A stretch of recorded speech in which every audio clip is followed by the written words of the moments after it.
So many of you may remember the last time I tried to do a live show, at least at KJ's What Happened. I've done some other live shows since then, but last time I did it, it got cut off midstream. And that was the third time that's happened in the last 2 months on YouTube.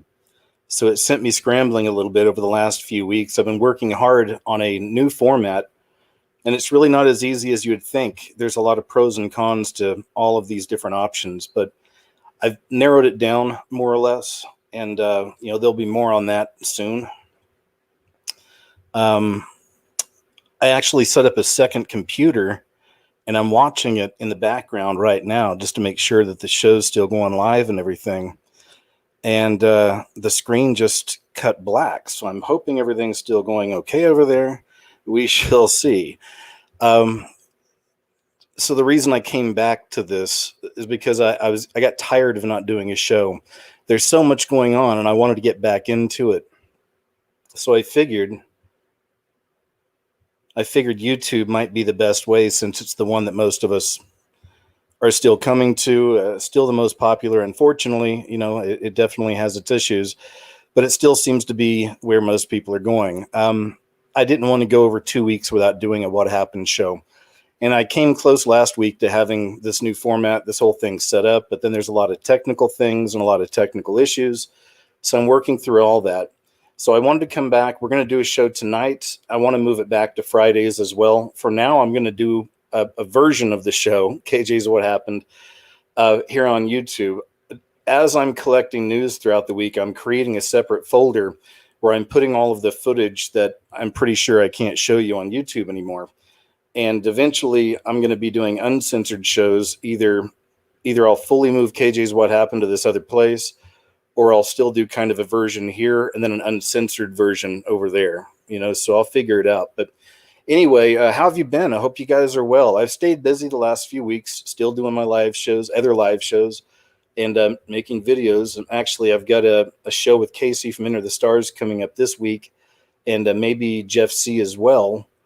And then I'll be moving these shows to Fridays. So there's a lot coming. And I'm working on a new video as well. So that should be ready in a few days. And there you go, man. Enough about me. Hope you guys are well. Hope you're hanging in there. Hope you're not losing your minds or anything. These are definitely crazy times.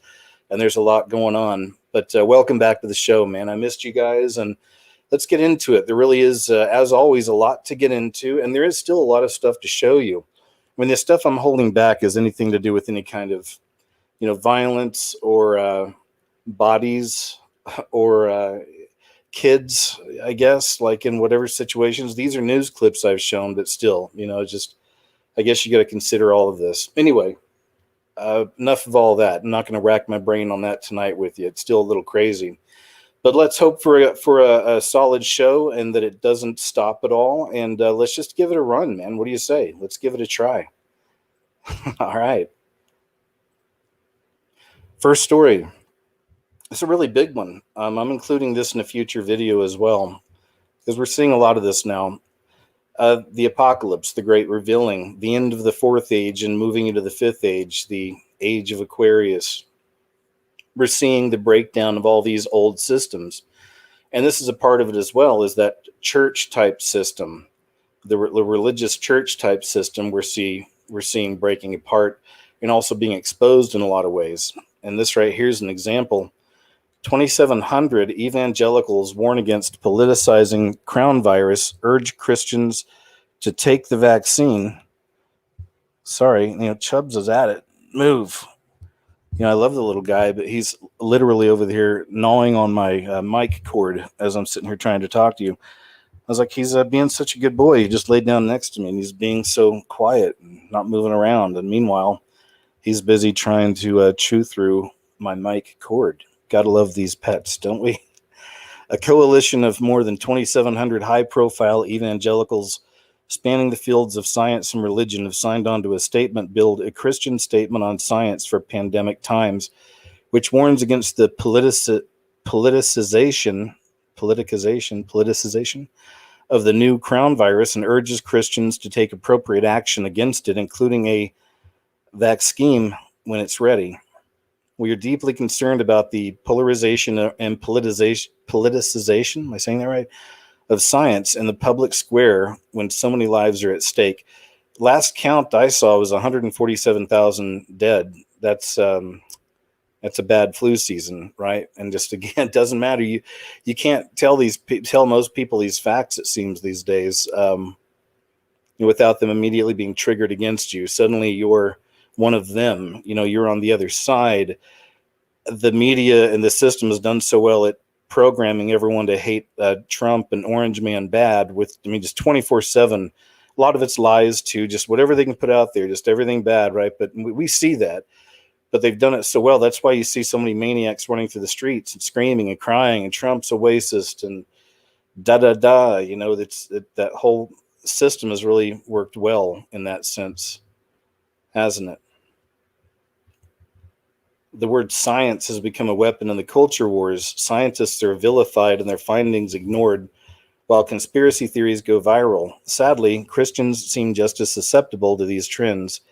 Thoughtful Christians may disagree on public policy in response to the crown virus, but none of us should ignore clear scientific evidence. The statement published online by the nonprofit, BioLogos. We call on all Christians to follow the advice of public health experts and support scientists doing crucial biomedical research on C-19.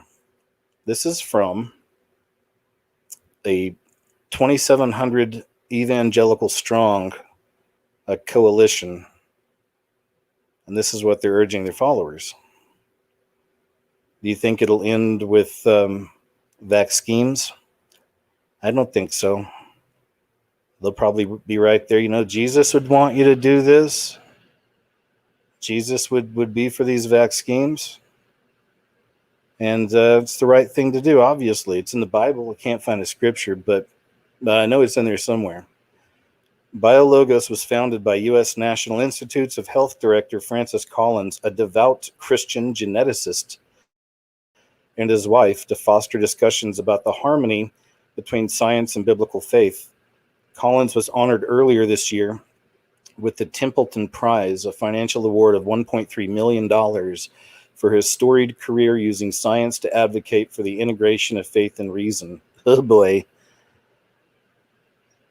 Let's read that again. Collins was honored earlier this year with the Templeton Prize, a financial award of $1.3 million for his storied career using science to advocate for the, wait for it, integration of faith and reason. All right. Some of the influential evangelicals who have already signed the statement include Bishop, I don't know, it's just a bunch of people. You can read that. I don't know these people. Do we want to read all those names? I don't. The signers affirm that they uphold the authority of God's word and see science as a tool to understand God's world.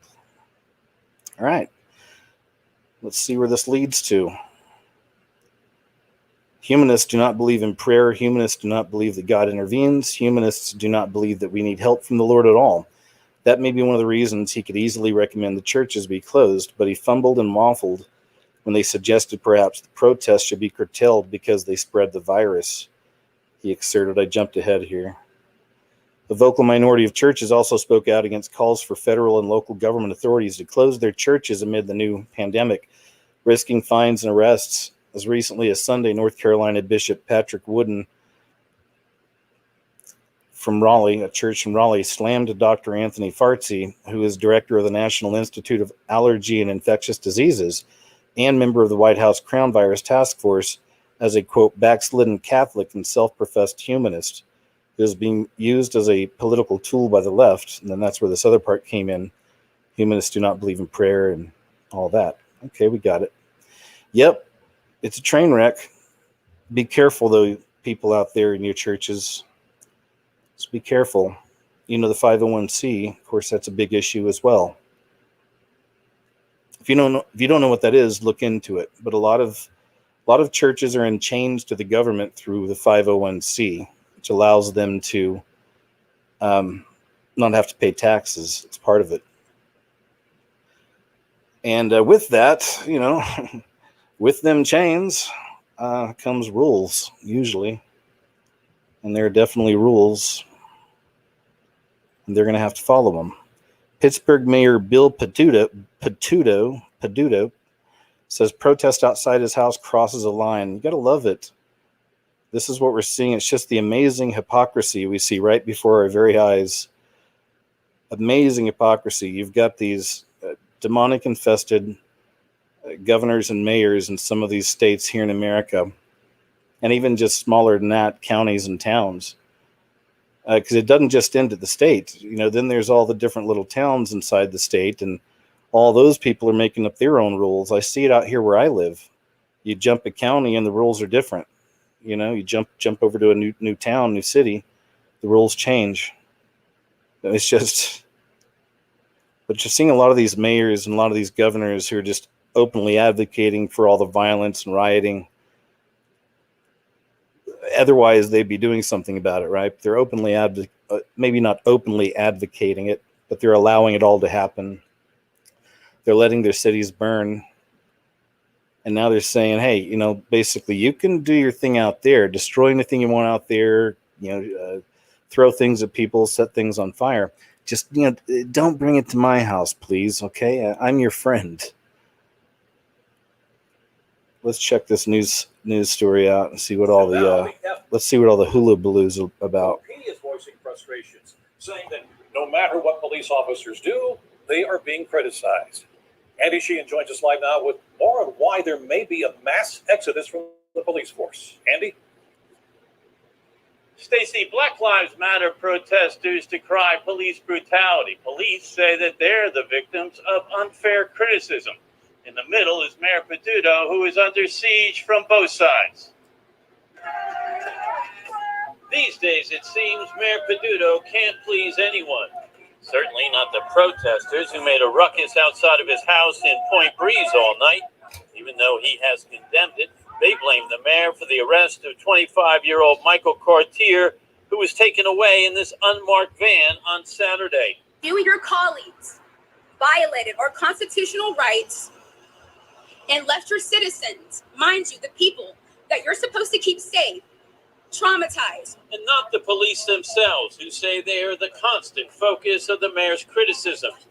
FOP President Robert Swartzwelder is predicting massive retirements of police in October when 268 officers become eligible, citing comments by Peduto and District Attorney Stephen Zappala over the police handling of the protests. They're pinching the police in the middle, and they're putting them in a precarious position where police officers feel that no matter what they do, they're going to be criticized by the two highest level politicians out. So police officers are going to say, okay, you don't want us? We'll go do something else. The mayor wasn't home last night and not in his office today. But in a statement, he said while he supports free speech, indicated arrest will be warranted if actions like this happen again.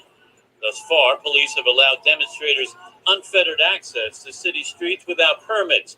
But even the ACLU says police are within their rights to make arrests if protesters create disturbances or block vital streets and intersections and refuse to disperse. People need to, especially in this time, have an outlet to be able to exercise their rights, to be able to express their displeasure with what's going on in government. But at the same time, I think everybody needs to recognize that those rights are not unlimited. Now, throughout these protests, the mayor says he has supported free speech, but in a statement today, he says, quote, "What I cannot defend is any neighborhood in our city and their residents and families being disturbed through the night and morning, and a peaceful protest devolving into unacceptable conduct in which residents are being harassed and threatened. This crosses a line that cannot be allowed to continue, causing those committing crimes against residents to face possible legal consequences for their actions." I think we got that, but it had me thinking, this new video I'm working on, I'm going to show you a couple of examples of all the programming before this, things that's associated with what's happening with the police right now, especially here in America. This stuff was programmed in a few things I found just over the last week. So you'll see that video, like I said, it'll be up sometime this week, but it's just really astonishing. All this stuff was programmed. A lot of it was programmed in one series in particular that I never even bothered watching before, but was bored the other day and just looking through things and figured I'd watch some of it, and I was really blown away. I was like, wow, this is from a few years ago, and it's everything happening now. So just another example, that predictive programming, this we know this is a setup, right?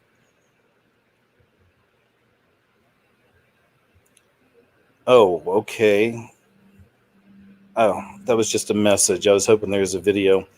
This lady was saying, my daughter's school just called me and said I had to come pick her up because she sneezed. They said their policy is if they see a mild symptom, then a child must stay home for 2 weeks and cannot return until I present them with a negative C19 test result. She's only 7 years old. She goes on and on and on. But anyway, just thought that was of interest. Now, here's the other example of that. Now, this is Mayor Lori Lightfoot. You may have heard of her. She's mayor of Chicago, right in the center of one of the most chaotic and dangerous cities right now in America. I mean, the violence statistics and the bang-bangs, that are happening out there, it's off the charts. It's crazy. But now she says, and she's been letting this stuff run and been encouraging it, and she's been good with it, with all the violence and all the rioting. But now she says, citing threats, Mayor Lori Lightfoot defends ban on protesters on her block. It's okay elsewhere, but just not on her block. She says, I have a right to make sure that my home is secure. Think of the hypocrisy. Look this lady up if you haven't seen any news on her. And she just looks wicked to me on top of it. It's not just her fruits, but she just looks and just feels wicked when I've seen her. So Mayor Lori Lightfoot encouraging all of this violence happening in the streets, defends ban on protesters on her block because she has a right to make sure that her home is secure. Screw the rest of you. Screw the rest of you. As long as her home is secure. Get it? The hypocrisy. I really pray for justice on all this, and I know it comes. Sometimes as humans, we want it now. We're not always tuned into the long game when it comes to seeing wickedness around us get defeated or exposed. It happens. It does, and it happens on God's time. That's something I've had to learn to give over for so many years. I know a lot of you feel that too. It's like you want it now. You want to see this obvious wickedness just banished now. And these people have to pay the price, But we understand they are going to pay a price. There's a bigger price. And even that's not something to be happy about, to think someone's heading towards damnation, whatever that may look like. DNC faked Kamala supporters used double images of Kamala fans and crowd shot. Just made me think about how, and this will be another video, how obviously fake and plastic it's all becoming. Have you seen the videos or the footage from some of these sports events? Maybe it was baseball. I think it was baseball was for sure one that did it, and I know they've done it some other places, maybe some football. I don't know, basketball, but they're putting up all these cutout cardboard images of people in the seats. And that's just, it's sad when I see it. It's disturbing. It's just another example of just how fake. It's like, it's also an interesting metaphor, the removal of the human race. They're falling away now. They're disappearing. And they're doing it here with these faked images again with Kamala. Kamala Harris delivered her DNC virtual convention speech on Wednesday night from somewhere. After she was done, there was dead silence. And then some women only appeared on a screen and she waved at them. It did not look like they could see her because they didn't react. But then somebody noticed the crowd was fake. And there's some of the pictures. It says Kamala's applause live stream was actually meant to be an accurate representation of 30 Democratic voters in New Jersey. It's the same person there in all those, just different backgrounds. Yeah, there you go. We got it. Just an example. We know that this is the kind of thing that happens out there. I don't even think I can play this trailer. I don't even want to. Anyway, just wanted to talk about it for a second. Most of you are already hip to this. It's really cool to see 1 million thumbs down on this. It's creepy to see 28 thumbs up, but hey, compared to 1 million, not too bad. But you probably heard about this Q tease on Netflix. And if you haven't, look into it. But it's some of the most obvious PEDO type programming I've ever seen. Incredible, amazing, and astonishing and frightening. It's just so right there. It's creepy. Gives you the creeps, or at least it should, just watching some of this. If you've seen it, you'll know what I mean. Of course, they have the 33 there. It's a 1:33, 1 minute, 33 seconds. But yeah, there you go. Look into it. Bad stuff. I think a lot of people went after Netflix on this one. I think I've got a story about that as well. So we'll just move on and I'll find that in a bit. New New York State rule bans ticketed music events at bars. This is devastating. Indeed it is. That is devastating. I had the pleasure of living in New York City for almost a year. It was in Williamsburg in Brooklyn. And I was there with my cousin. And it was just, to me, it felt like Willy Wonka or something, like Wonka Land. It just was just different every day, new characters, new things to see, new smells, different kinds of food, new sights, especially being on subways. I'd never been on a subway my whole life until I went up there. That's a whole experience itself. You never know. It's a crapshoot. Most of the time it's peaceful, but there's madness out there. There's crazy people. The ones I saw didn't bother anybody. There's a lot of people talking to themselves and things like that. But I enjoyed it, man. It was cool. It was interesting. They're definitely, I was talking to somebody about this the other day, and I've made mention of this in the past, but it definitely seems like they're preparing New York for destruction. It just seems like it's so obvious now with what's happening out there, the things they're doing, that it's almost like they're pushing people out. Just go, okay? And we talked a lot about the event here on this channel for many years. I'm not the only one who's talked about this, about the boom boom going off near New York City and causing a tidal wave. It's been found on Money. Jonathan Kleck showed that on The Money.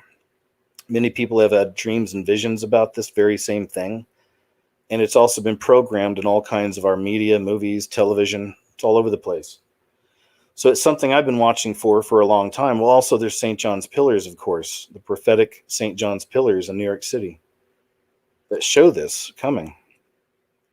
So we'll see. I'm not trying to be a scaremonger if you're in New York. I'm just saying when I follow the dots here, and I do that every week, I notice trends, and it definitely seems like they're setting New York up for something.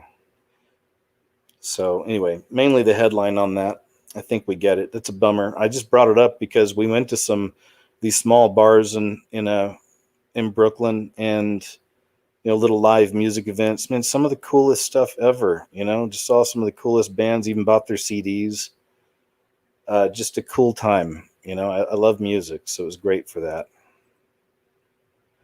Passengers brawled on an American Airlines flight from Vegas to Charlotte after one refused to wear a mask. So again, more of this mask madness. Here's a Twitter. All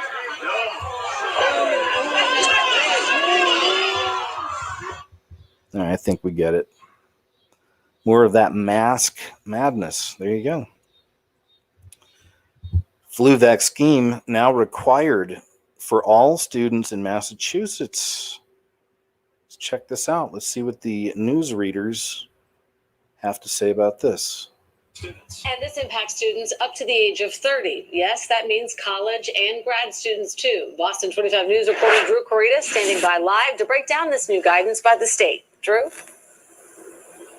And Vanessa, Massachusetts is now the first state to require the flu shot for K-12 and college students. State health officials say the requirement is a step to reduce flu-related illness and the overall impact of respiratory illness during the COVID-19 pandemic.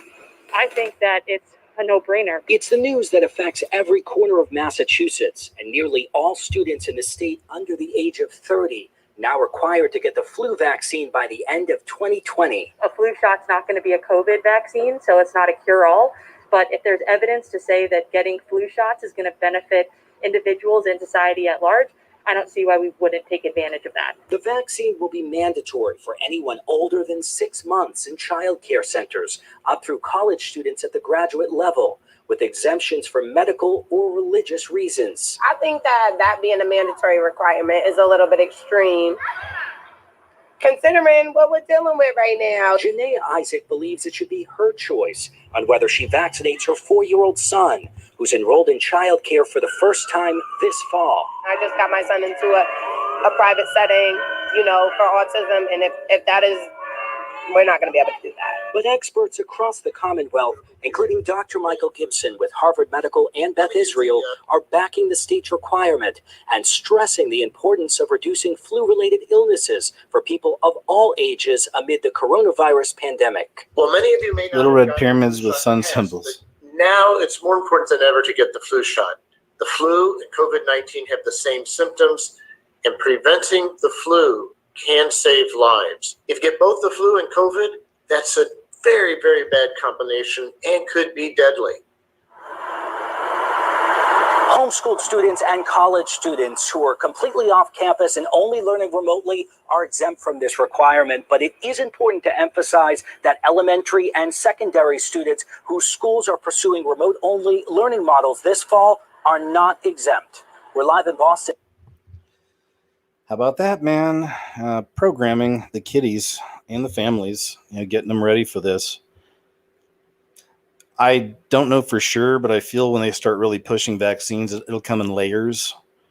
They'll go after a certain group first, maybe military, maybe medical workers, something like that, and then just kind of extend from there. And then maybe they'll make the argument, well, we need to get the children now. They should be right up there at the top of the list.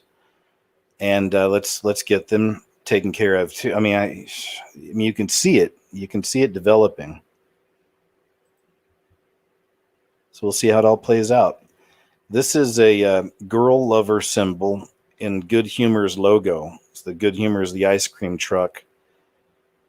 And you've probably seen this image before from the FBI. It's declassified or unclassified in 2007, I believe, when they put out all these symbols for the PEDO groups. And now here you have this, a new jingle from Rurza, I don't know how to say that, and Good Humor. But if you look at the top of the Good Humor ice cream truck, there's that symbol. You see the heart within a heart. It's the exact same thing. It even has the, see, it's the heart, stops right there. And then same right there, it stops there. You look it up if you like, just to make sure it's not faked or photoshopped or anything. But there you go. There you have it. Just an example. California official issues confusing protocols to remove people from C-19 from their homes to, wait for it, quarantine centers. It's going to be great, guys. We're going to have bands once a week. It's going to be like a cookout. You're going to love it. These guys are waiting on the band to show up. Ventura County officials in California, and I've shown this video actually a few times. I put it in there. I think I put it in one of my recent videos. So I don't need to show you again, but here's the update. This post has been updated to reflect Ventura County Health Director's lack of clarity in his initial remarks. He says, I either misspoke or was misinterpreted. I'll take the blame of having misspoken, he said on May 6th, 2020. Yesterday at this conference at the Board of Supervisors, and I gave people the impression that if you were isolated, you would be taken out of your home. And he did say all this, and put into a hotel room or a motel room or sequestered in some other way. If I did do that, I'm very sorry. Yeah, if I did tell you the truth, I'm sorry. This is an option that is possible. If you become infected, you don't want to stay in your home, you're afraid, and you're going to expose other people. We'll work with you to find a place to stay. Well, that's another nicer way to say it. But here, he said we'll be moving people from their homes. So there you go. It's a politician, what they do. Oh, just want to share this. I always have people in comment sections, sometimes an email, asking where they can find my original The Scariest Movie Ever from 2007. And I started looking it up, and I realized that a few of the places I knew where it still existed on YouTube, it's been removed from both of those spots now because of copyright and stuff like that. So the only place I know of that still has it for sure is on my last remaining Vimeo account. I used to have 3. 2 of those Vimeo accounts had almost all the videos from I'd put on my website, and then they took those accounts down within a week of each other. That happened right after I tried to put The Scariest Movie Ever 2020 up on Vimeo. They took 2 of my accounts. So it's still on Vimeo on one account. Anyway, this is another place you can find it. I uploaded it myself to the Internet Archive, and there you go. Scariest Movie Ever Made, 2007.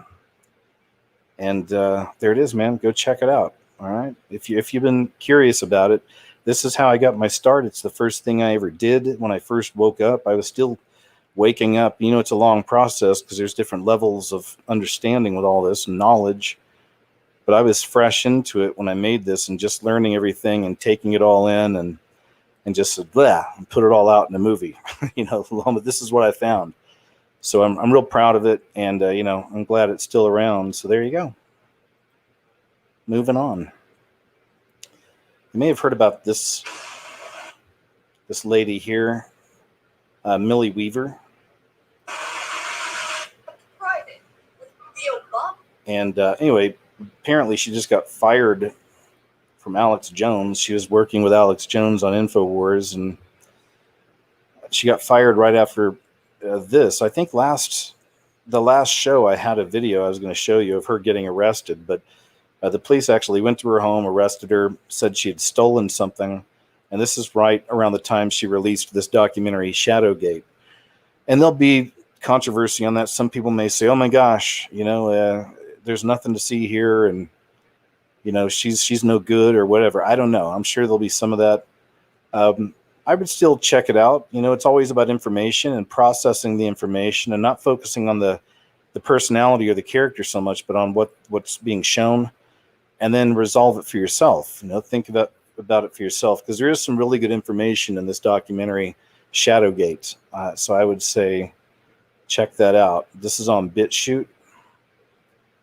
And just go on BitChute, Shadowgate full film by Millie Weaver 2020. Again, I'm not some kind of a shill for Millie Weaver. I don't know much about this lady. But I know that she's, like I said, just went through a bunch of drama, most likely for this, of course. Being arrested. She's been released. Last time I looked something up, she's been released now. But it was a big drama. They took her from her home in front of her children. It's like a dozen police officers there or something. So anyway, check it out, man. Shadowgate, if you're interested. Just use your critical thinking, logic, reason, common sense. Kim Jong-un orders pet dogs to be confiscated in North Korean capital. North Korean dictator Kim Jong-un has ordered pet dogs to be confiscated in the country's capital, saying the pooches represent Western decadence, but their owners fear Fido is really headed for someone's dinner table. Kim issued the directive in July and round up the pets, claiming they were part of a tainted trend by bourgeois ideology. Ordinary people raise pigs and livestock on their porches, but high-ranking officials and the wealthy own pet dogs, which stoked some resentment among the lower classes, the source said. Authorities have identified households with pet dogs and are forcing them to give them up or forcefully confiscating them and putting them down. But while the oppressive regime says the move is to clamp down on capitalist extravagance in Pyongyang, the dog owners are fearful that given North Korea's food shortage and propensity for eating dog meat, the directive has only come about to feed the masses. The dog owners are cursing Kim Jong-un behind his back, but otherwise, their hands are tied, the source lamented. If you ever want to see something really crazy and creepy, you should look up some of the videos of Kim Jong-un giving speeches in front of all of his people, like the military parade, and people are all out there in ranks. There's people on the side. And just watch all of them. Not just the people, but watch his own military, watch his advisors and his handlers, whoever these people are. But it's just almost a form of worship. Everything he says, everything he does, people clapping their hands and crying and going crazy, passing out. But there's more recent news on him I'm going to show you in a little bit. I think it's pretty interesting. Seattle BL plus M protesters demand white people give up their homes. Okay, let's take a look at this.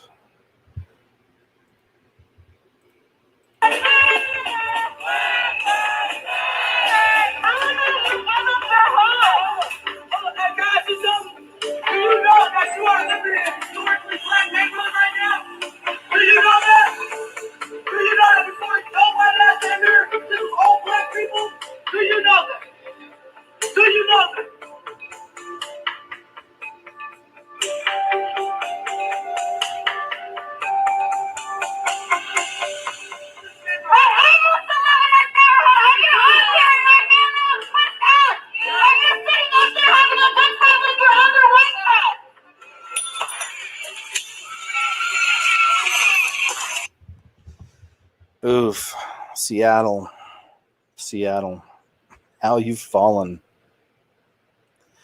Again, when I see this stuff, and I hope y'all kind of try to see it this way too, I don't look at this as a black and white thing. I mean, on the surface, that's what these people are making it, but it's just another expression of hatred, no matter what. And that's just the way that's coming out. But it's always, to me, the same Antichrist spirit in people, a hive mind connected. They have no Holy Spirit within. They have no connection to their Creator. That's the way I see it. Some people may call them the tares or the goats. And that doesn't mean that they can't be turned around. I don't want to write them off as like, these are just demonic entities and evil beings. And, there's no hope. There's always hope. There's always hope in Christ. Always. Always. I'm not the best at explaining that to people or telling them, especially in real life. I don't know about you guys. The president of the Maryland Young Democrats, Joseph Kitchen, was found DEAD in his apartment despite last being seen at the beach. His last posts were threats to expose the Young Democrats of America. Excuse me. These are some of his tweets.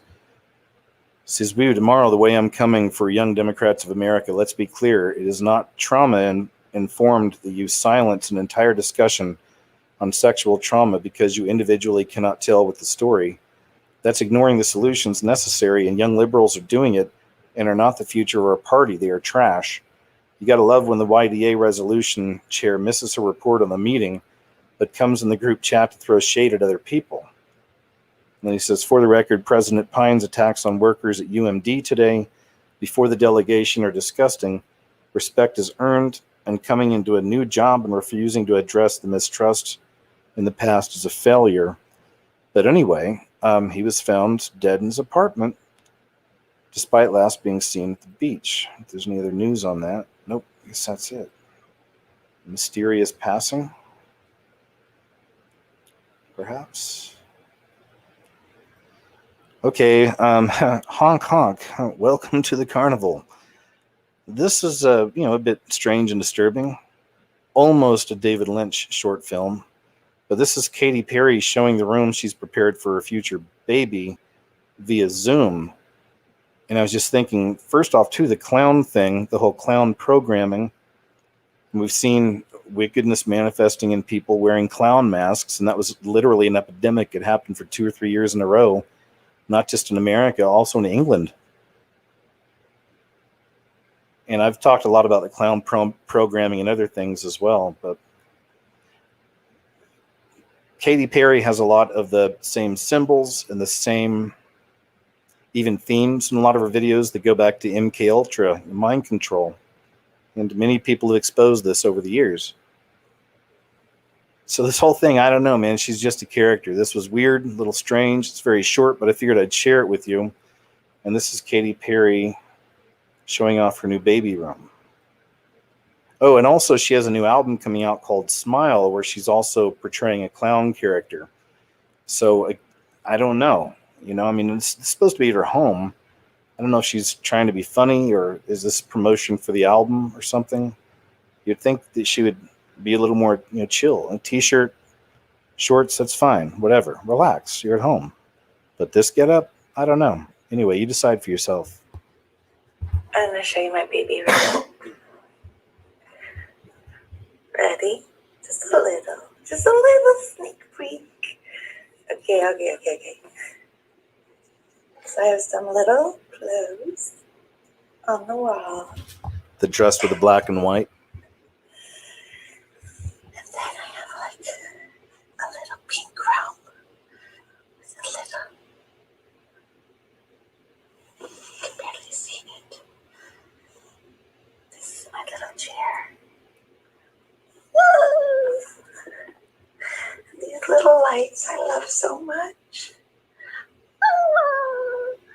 Pentagrams. And this little place to change the date.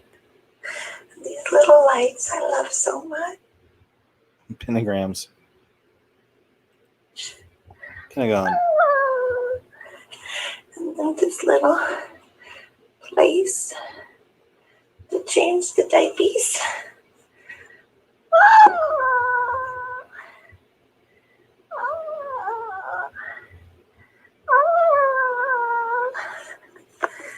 And this little mobile.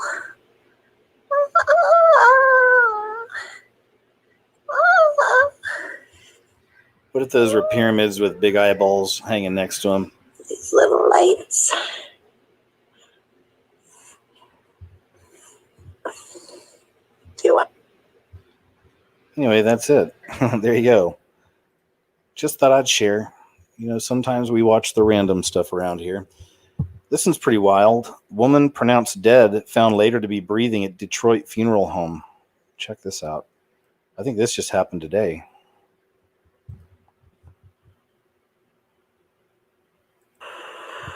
At 7:34 Sunday morning, Southfield Fire Department paramedics responded to a home in Southfield for an unresponsive woman. When they arrived, the fire chief says the 20-year-old wasn't breathing. After standard efforts to revive the woman, first responders determined after about 30 minutes that she was deceased. In a statement to Action News, Fire Chief Johnny Menifee says, quote, because there was no indication of foul play, as per standard operating procedure, the Oakland County Medical Examiner's Office was contacted and given the medical data. The patient was again determined to have expired, and the body was released directly to the family to make arrangements with the funeral home of their choosing.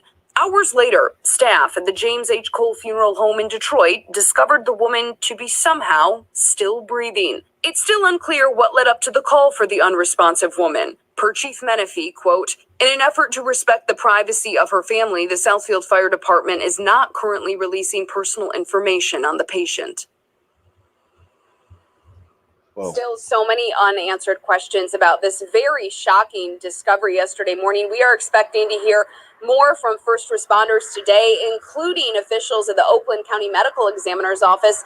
And then the question still looming medically, how does this take place? So still a lot of unanswered questions. We'll be staying on top of this story for you.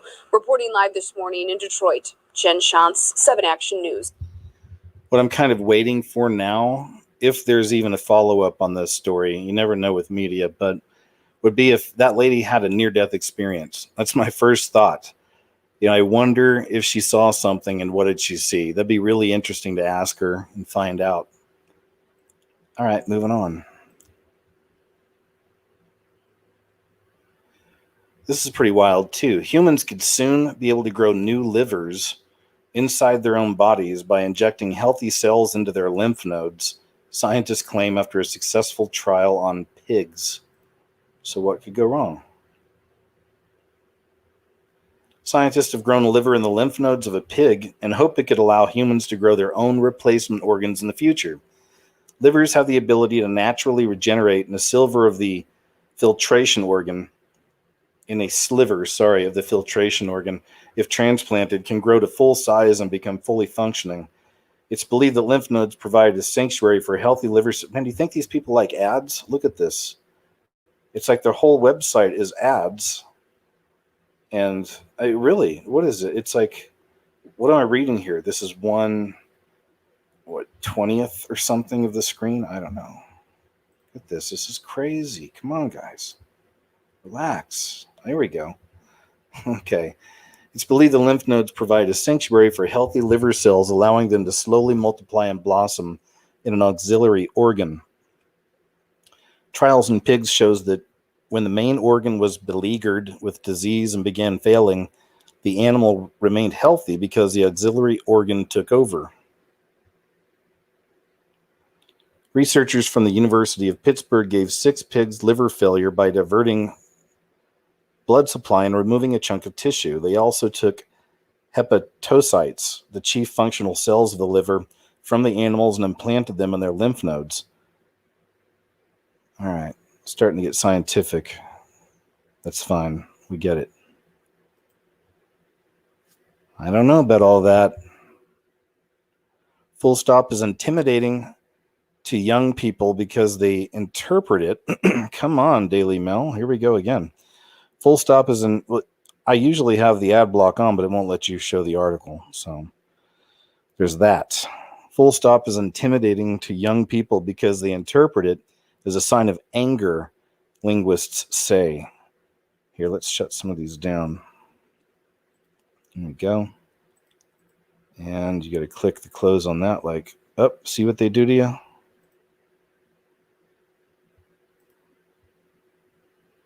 All right, fine. You know what?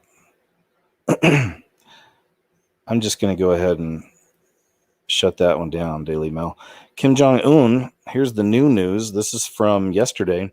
Kim Jong-un reportedly in a coma as his sister Kim Yo-jong takes control. I mean, is this true? Is this a government story? I don't know. Let's see. North Korean dictator Kim Jong-un has fallen into a coma. A former South Korean official is claiming on the heels of reports that the northern leader has ceded some of his power to his younger sister. Chang Song-min, a former aide to late South Korean president, has alleged that the Hermit Kingdom's honcho has become seriously ill amid speculation about his limited public appearances this year. I assess him to be in a coma, but his life has not ended, he told South Korean media. The former aide added that the leader's younger sister, Kim Yo-jong, was poised to help lead the country. She seems fun, doesn't she? She seems fun. Hi, what's your name? Kim? That's nice. You seem fun. A complete succession structure has not been formed, so Kim Yo-jong is being brought to the fore as the vacuum cannot be maintained for a prolonged period, he said. And here we have the 33. His claims come after South Korean spies revealed that the 33-year-old sibling now serves as his de facto second in command, though she has not been designated his successor. So they couldn't say her name. They had to say the 33-year-old sibling, right? Could have said her name, Kim Yo. It's fine. But no, it's that 33-year-old. So coded. What does the code mean? I'm not entirely sure, but we've seen this many times before, especially in mass around the crown virus when that first started out. It's one of the I did a video about that a few months ago, and I showed you all the examples of 33 coded in these stories about the crown virus. I mean, the whole thing is just so much programming around it. All right, cool. We got it. There you go. She might be the new leader of North Korea. She seems fun. NASA, a fridge size. Oh boy. Am I going to have to do this? Let's see if they'll let us read the article. Here we go. NASA, a fridge-sized asteroid is headed toward Earth one day before the November election. A fridge-sized? Would that even do anything? An asteroid has a slim chance of entering the Earth's atmosphere on November 2nd. That's one day before the U.S. election. Because of its small size, the asteroid, dubbed 2018 VP1, would burn off while hurtling toward the planet. Okay, fair enough. I've been seeing asteroid doom stories for so many years. It's one of the first things that it really scared me a long time ago. I was in the Coast Guard for 8 years, active duty. One of my first tour, if you will, it was in Kodiak Island, Alaska. I was on a buoy tender, a boat, 180-foot long boat. And we did construction out in the Bering Sea. We worked on buoys. We built shore aids through the Aleutian chain, stuff like that. A little bit of search and rescue because the crabbers out there, it was an interesting job. Hardest job I ever had in my life, that's for sure. But it was out there that I discovered a radio personality named Art Bell. Because in Kodiak, Alaska, you really didn't get many stations. And sometimes you'd have to stand, you have to stand watch. You got to be up for 4 hours or whatever. Sometimes it's early in the morning or late at night. And you're bored. You're just kind of watching everything, making sure everything's cool. That's all you do. You're on watch. So a lot of us would sit in this guard shack and we would listen to the radio. And there's maybe 4 or 5 stations you could get. But one of those stations was AM. And it was even one of the most clear stations. And it was Art Bell.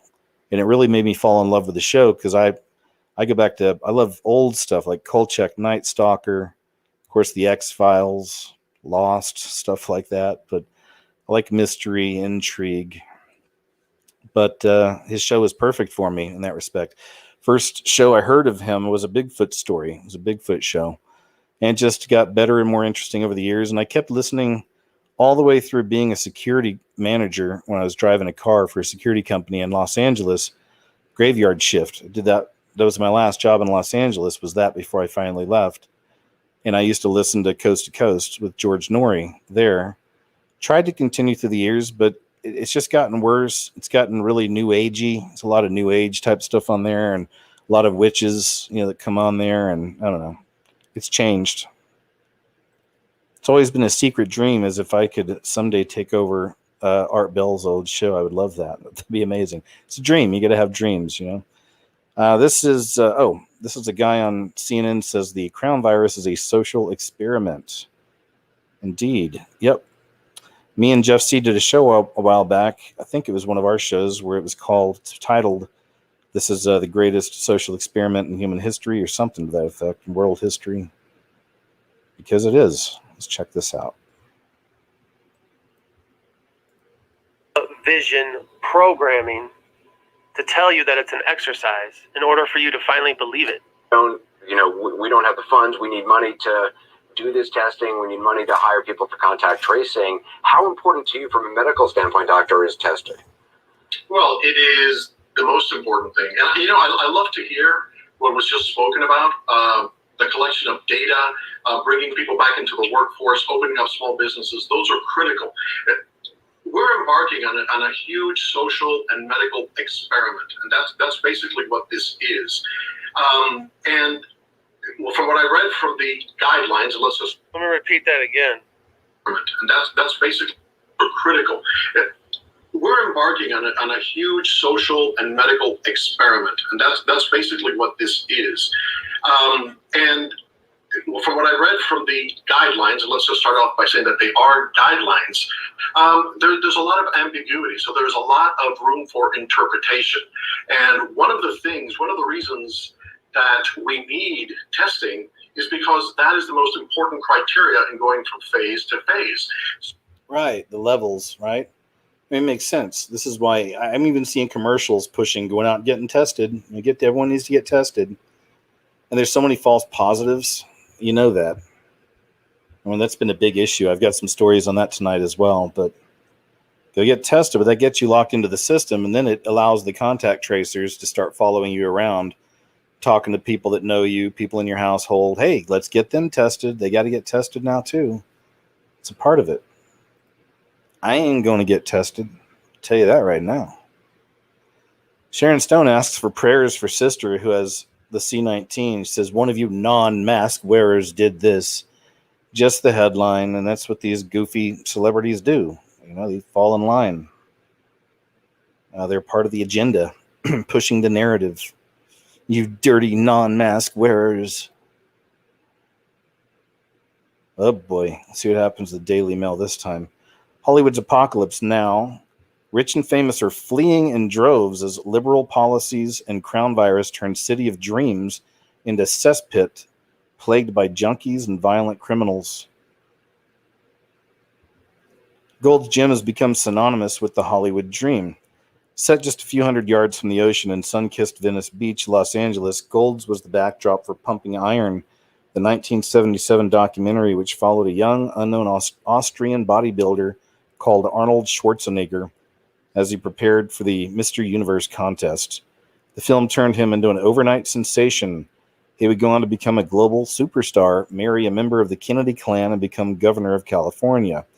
Yet today, Gold sits amid post-apocalyptic scenes which have consumed much of LA, turning the city of dreams into an urban nightmare from which people are fleeing in droves. There you go. Let's see if we can get some pictures up here.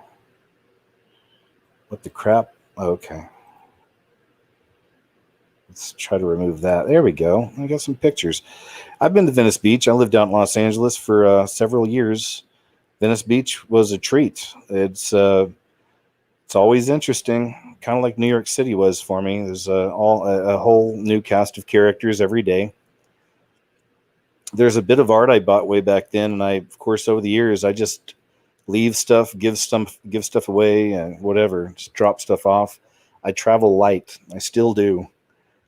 And I really wish I'd held on to this, though. I don't know what happened to it, but I bought a couple small pieces from this guy. He was on Venice Beach. He was in a wheelchair. He had no arms. His legs didn't work. And his granddaughter was there with him. She was kind of helping, just talk to people and stuff. But he did all of his painting with his nose. Not even kidding. There's no punchline here. I'd have to come up with one, though. That'd be a good joke, but no. He only painted with his nose. He would bend down and dip his nose into the colors, and he'd go over there, and then he'd paint different pictures. And it was amazing. It was really cool, interesting pictures he was making, and he was an artist. It wasn't just a bunch of different colors splashed together. I mean, he was creating scenes, and it was fantastic. But that's the main thing I remember about Venice Beach. Let's see what else we got here. I guess, can we move on? Yeah, let's go to the next. That's Hollywood Walk of Fame. Yeah, seems about right. It looked like that when I lived out there too. But this was only in the downtown district, and I don't know, that might still be. Oh, no, that's on Melrose. Yeah, that's on Melrose. That's not normal. It's not normal at all. All right. There you go, man. A makeshift tent city made up of flapping tarpaulins and cardboard boxes surrounds the gym on all sides. Junkies and the homeless, many of whom are clearly mentally ill, walk the palm-lined streets like zombies, all just 3 blocks from the multi-million-dollar homes overlooking the Pacific. Stolen bicycles are piled high on pavements littered with broken syringes. TV bulletins are filled with horror stories from across the city of women being attacked during their morning jog or residents returning home to find strangers pooping in their front gardens. Today, Los Angeles is a city on the brink. For sale signs are seemingly dotted on every suburban street as the middle classes, particularly those with families, flee for the safer suburbs, with many choosing to leave LA altogether. British-born Danny O'Brien runs Wartford Moving and Storage, says there's a mass exodus from Hollywood, and a lot of it is to do with politics. His business is booming. August has already set records, and we are only halfway through the month, he tells me. People are getting out in droves. Last week, I moved a prominent person in the music industry from a $6.5 million mansion above Sunset Boulevard to Nashville. Yep, wow. O'Brien, 58, who moved to LA from London 34 years ago, is also planning to move to Tennessee. Liberal politics has destroyed the city, he says. The homeless encampments are legal, and there's nothing the police can do. White, affluent, middle-class folk are getting out. People don't feel safe here anymore. With movie studios still shuttered because of the coronavirus pandemic and businesses only just starting to remove the wooden boards put up after the citywide rioting following the death of Floyd while being arrested by okay, we know the story. Lou Ferrigno became friends with Schwarzenegger when both worked out at Gold's. While he might not be quite a household name like Arnie. Ferrigno starred in the TV series The Incredible Hulk, which was awesome, and became one of the wealthiest bodybuilders in the world with a fortune of $12 million. President Trump appointed him to his Council on Fitness, Sports, and Nutrition. But Ferrigno, for all his impeccable connections, has become fed up with what he describes as the dramatic decline in LA. He and his wife Carla recently sold their $3 million home in Santa Monica and moved into a 7,000 square foot mansion 2 hours north of LA. God, it must be rough. But still, we get it, man. There you go. Yep, California also seemed to be set for destruction, doesn't it? Being destroyed now. This is a big story. State stockpiling shelf-stable foods to feed a record number of people in need due to pandemic. Here's another one of those trends I'm watching with food. Food's going to be important.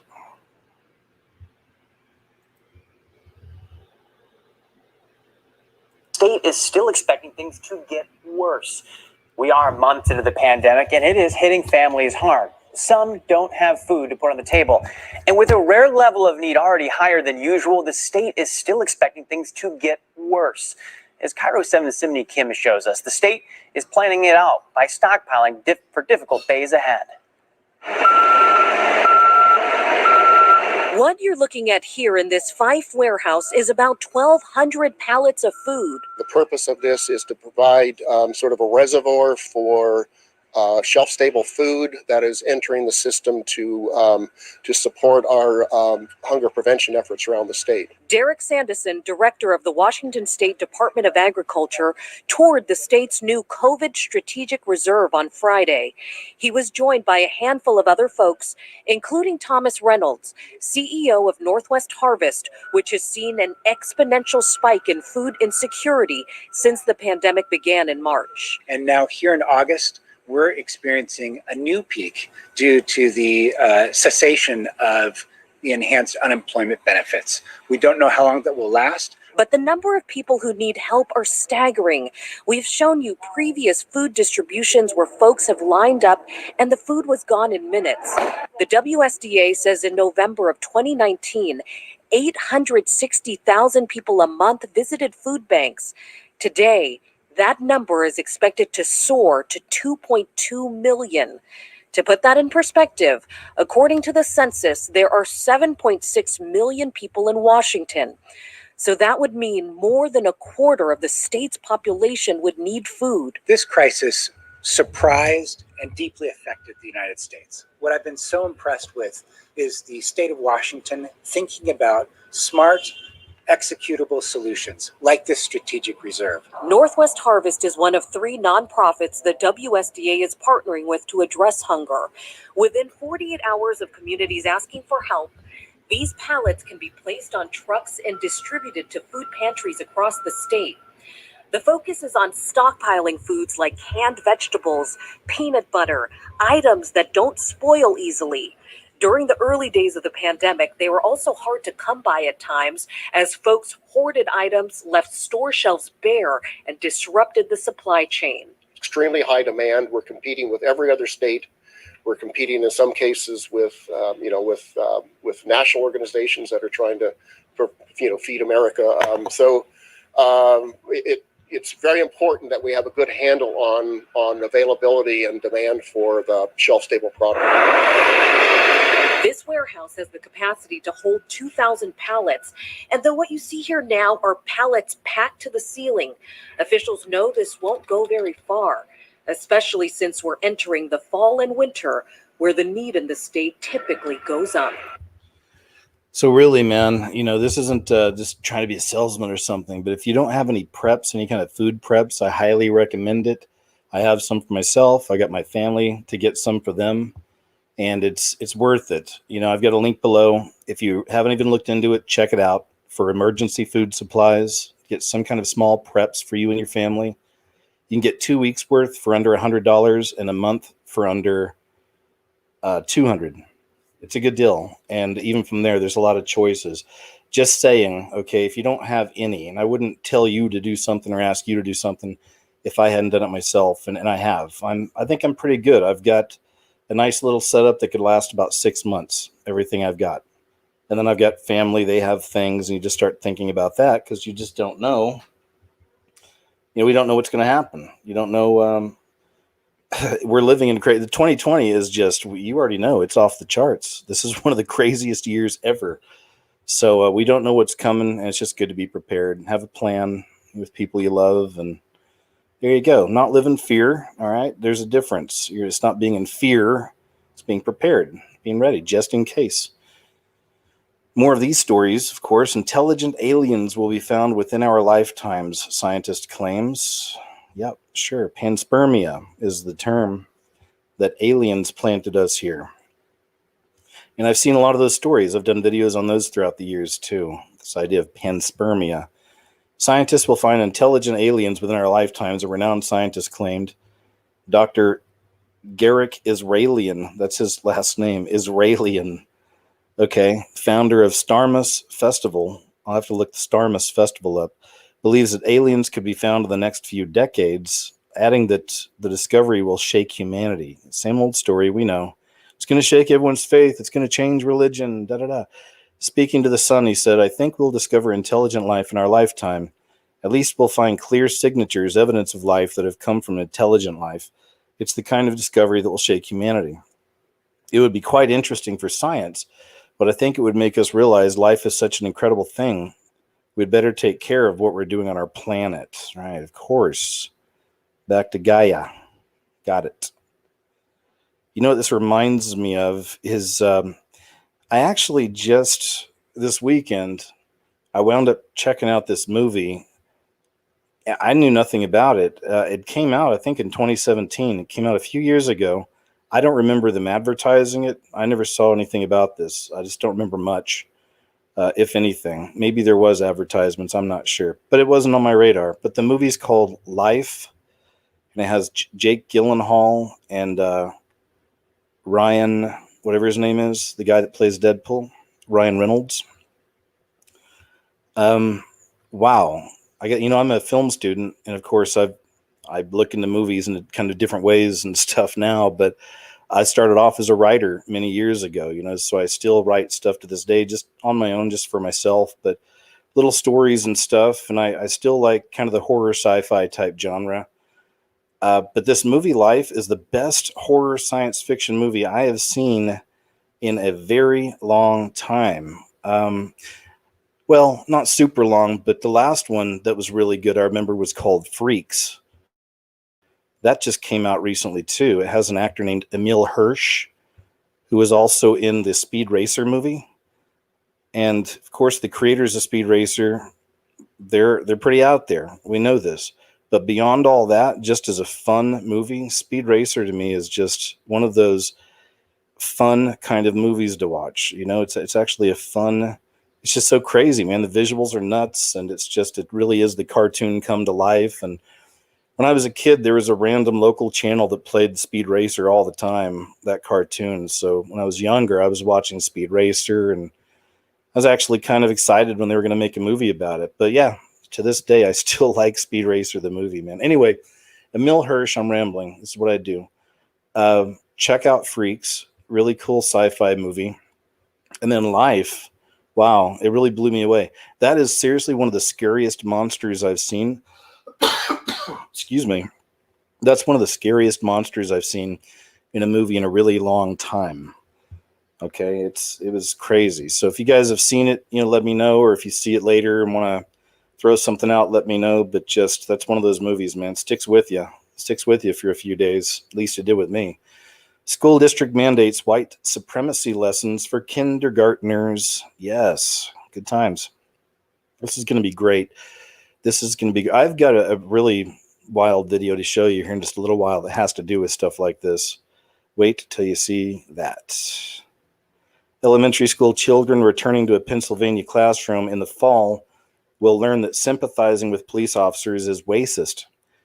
Gladwine Elementary School, located in Lower Merion School District, one of the richest in the nation, will require 4th and 5th graders to read Not My Idea, a book about whiteness, which claims that white people who relate to police officers or decline to watch the news are complicit in racism. Right, to watch the news so they can be programmed by the mainstream news. Of course, the curriculum also assigns a kid's book about racism to kindergartners and first graders. Hey, Mommy, let's read a kid's book about racism. It always puts me to sleep so quickly. the books are raising eyebrows among some parents who take issue with their political focus. Alana Yaron Fishbein, a mother of 2 boys and a doctor of social work, penned a letter to the district superintendent, board members, and the school's principal demanding the school remove its new cultural proficiency curriculum. Gross. The book teaches kids not only to defy parents, but to hate themselves, Fishbein told the Washington Free Beacon. To hate their parents also because they are white. By default, the kids are white, and they're privileged, and they're bad. The school is teaching this to little kids. Cultural proficiency lessons at Gladwin-Weir announced in an email to parents on June 9th. The email claims that despite offering 4 other lessons on equity and race, the school's Cultural Proficiency Committee, believes those lessons are insufficient and created a 5th lesson focused explicitly on anti-racism. All right. I don't need to read anymore. We get it. We understand the programming, but they're going after the kids, man. I wonder, you parents out in the audience, I know that many of you have children, and many of your kids are learning from home now because school started for a lot of people or through America here. I've seen a few places open up out here where I live. But then a lot of people are home. So I wonder if you're at home with your kids and you're going to keep them there, or maybe the school district's not going to open up. I'm sure you're paying attention to their lessons and the stuff that they're talking about. I wonder what you'll see. I wonder if you've seen anything like this towards the BL plus M, like this forced new narrative they're instilling in all of these programs for the children, new programming. So if you had any personal experience with this, anybody out there in the chat or even in the comment sections, if you're watching this later, let us know if you've seen anything like this. Inglewood residents push back against BL plus M protesters from outside their neighborhood. This is a good one. It's on ABC Chicago, but it shows the people in the neighborhood from the community, the black community, they don't want any of this nonsense around them. And that's why it's always good to remember that BL plus M is absolutely not a representation of the all when it comes to black people in America. Of course not. The media makes it seem so, though, because that's all we see, right? And now they're putting it in schools, forcing their ideology upon the kids. Let's check some of this out. Inglewood met some resistance last night from the community. Black Lives Matter Chicago called for a rally at the police station on 63rd Street, but some Inglewood residents pushed back on what they saw as an intrusion. I'm not pro-police, but if I have a working relationship with the few good police we have, then don't disrupt that. If you're going to do something, do it right. And you put other people's lives at risk when you come into neighborhoods. You don't know the dynamics. Today, some of the residents who were at the 7th District last night explained they demand transparency and accountability from the police regarding a police shooting Sunday in Inglewood. And long before that, they have been working in their community to improve relations with police and conditions for residents. If that's your interest to come in and antagonize the police that work in our district, that some of us have a working relationship with, take your fight to 35th in Michigan, where their bosses are. Today, 7th District leadership shared appreciation for the community's support. The good citizens and the good community members of Inglewood stepped up and said, we're not going to allow more chaos in our neighborhood. We all have a common goal of keeping the community safe. We're on different sets of tracks, but we're headed the same direction. The spokesperson for Black Lives Matter Chicago tells me within the organization there are members from Inglewood, but she acknowledges there is tension between some community organizations. Of course. Like I said, I'll show you my new video I'm working on now, some of the programming about what's happening to the police right now. And we've seen it in a few places before all this. It's pretty obvious, too. When you see it, you'll see what I mean. This is from Truth Hunter YouTube channel. More UFO sightings during C-19. I don't know. I think this one might be fake. Let me see. What the fuck? Oh, yeah. What the fuck is that? I don't know. All right. I don't think that's a good one. I don't think I meant to have that one up there. All right, moving on. China reported several cases of frozen food packaging contaminated with the crown virus this week, while New Zealand said it's investigating the possibility that its latest C-19 cases could be traced to imported freight. So, yeah. New Zealand reported its first cases in over 3 months. China said a sample of frozen chicken wings imported from Brazil tested positive. Traces of the virus were found on packaging from Ecuador and imports from northeast China. And Chinese customs officers first found the virus on July 10th. All right, there you go. There you go, trying to contaminate, right? Trying to make more people sick. It's like what happened in America with some of these wicked mayors and governors in some of these cities out here, when they put a bunch of the sick crown virus people, or people infected with it at least, into the nursing homes and held them there. Do you remember that? And then, of course, many of those people wound up getting sick and dying as well. So, good times. Good times in the old folks' homes in America. A Child's Voice producer, John Paul Rice, blows the whistle on censorship and child sex trafficking. I think there's a short vid here. Thought there was. Maybe not. Well, if you haven't seen this one, you might want to watch it too. Just again, I don't know anything about this guy or the filmmakers or producers, but it's more information. You know, I think it's more important information to see. It's called A Child's Voice. There's some strange things happening in the entertainment industry and big tech. There are some strange things happening in the entertainment industry and big tech, evil things. At the convergence of Hollywood, the music industry, and media companies like Amazon exists an unspoken truth that relies on cover-ups and censorship to keep their nefarious activities secret. Discussion of child sex trafficking is often relegated to the suppressed voices of groups like QAnon. But in reality, much of what we hear about the hideous industry is absolutely true. Yep, I agree. When anyone gets too close to the truth, they're silenced. John Paul Rice learned this the hard way recently when one of his films he produced, Child's Voice, was inexplicably censored on Amazon. The 2018 movie explores child sex trafficking from a fictional perspective, but the themes and information within the film hit too close to home for some. It started getting tons of attention following revelations of Wayfair's overpriced merchandise potentially being linked to trafficking, as people searched for information. Then the release of Ghislaine Maxwell's files prompted a renewed interest in the topic. Shortly after that release, the video was suppressed on Amazon. The page is still there, but downloads are no longer allowed. NOQ report will be okay. Got it. All right. Okay. So try to find A Child's Voice. It's probably on BitChute, I bet. Seems to be where a lot of people go. This is a C-19 checkpoint in the Philippines. Thought this was interesting.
Oh, okay. We got it. It started over. Sorry about that. There you go. There you have it. Good times. Good times in the Philippines. Reopening gay bathhouses will aid economic and cultural recovery, San Francisco supervisor says.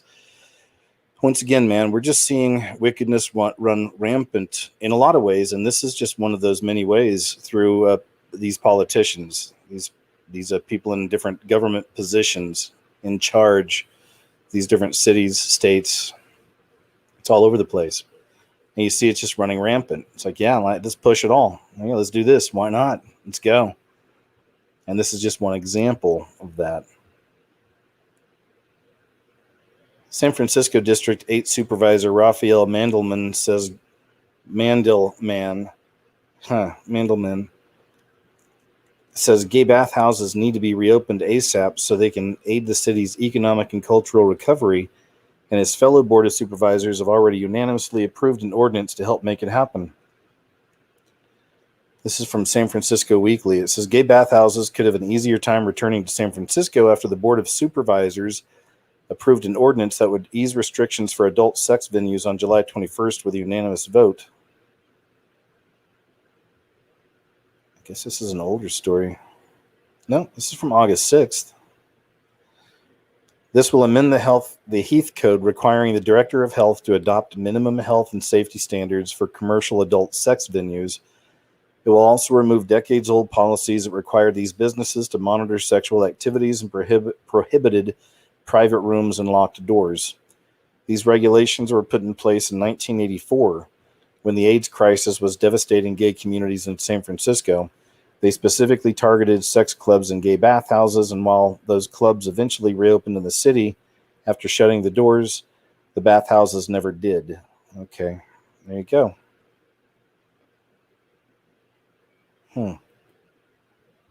If you're swiping on a dating app like Tinder or Bumble or Grindr and you match with someone and you just... Yeah, do you remember this?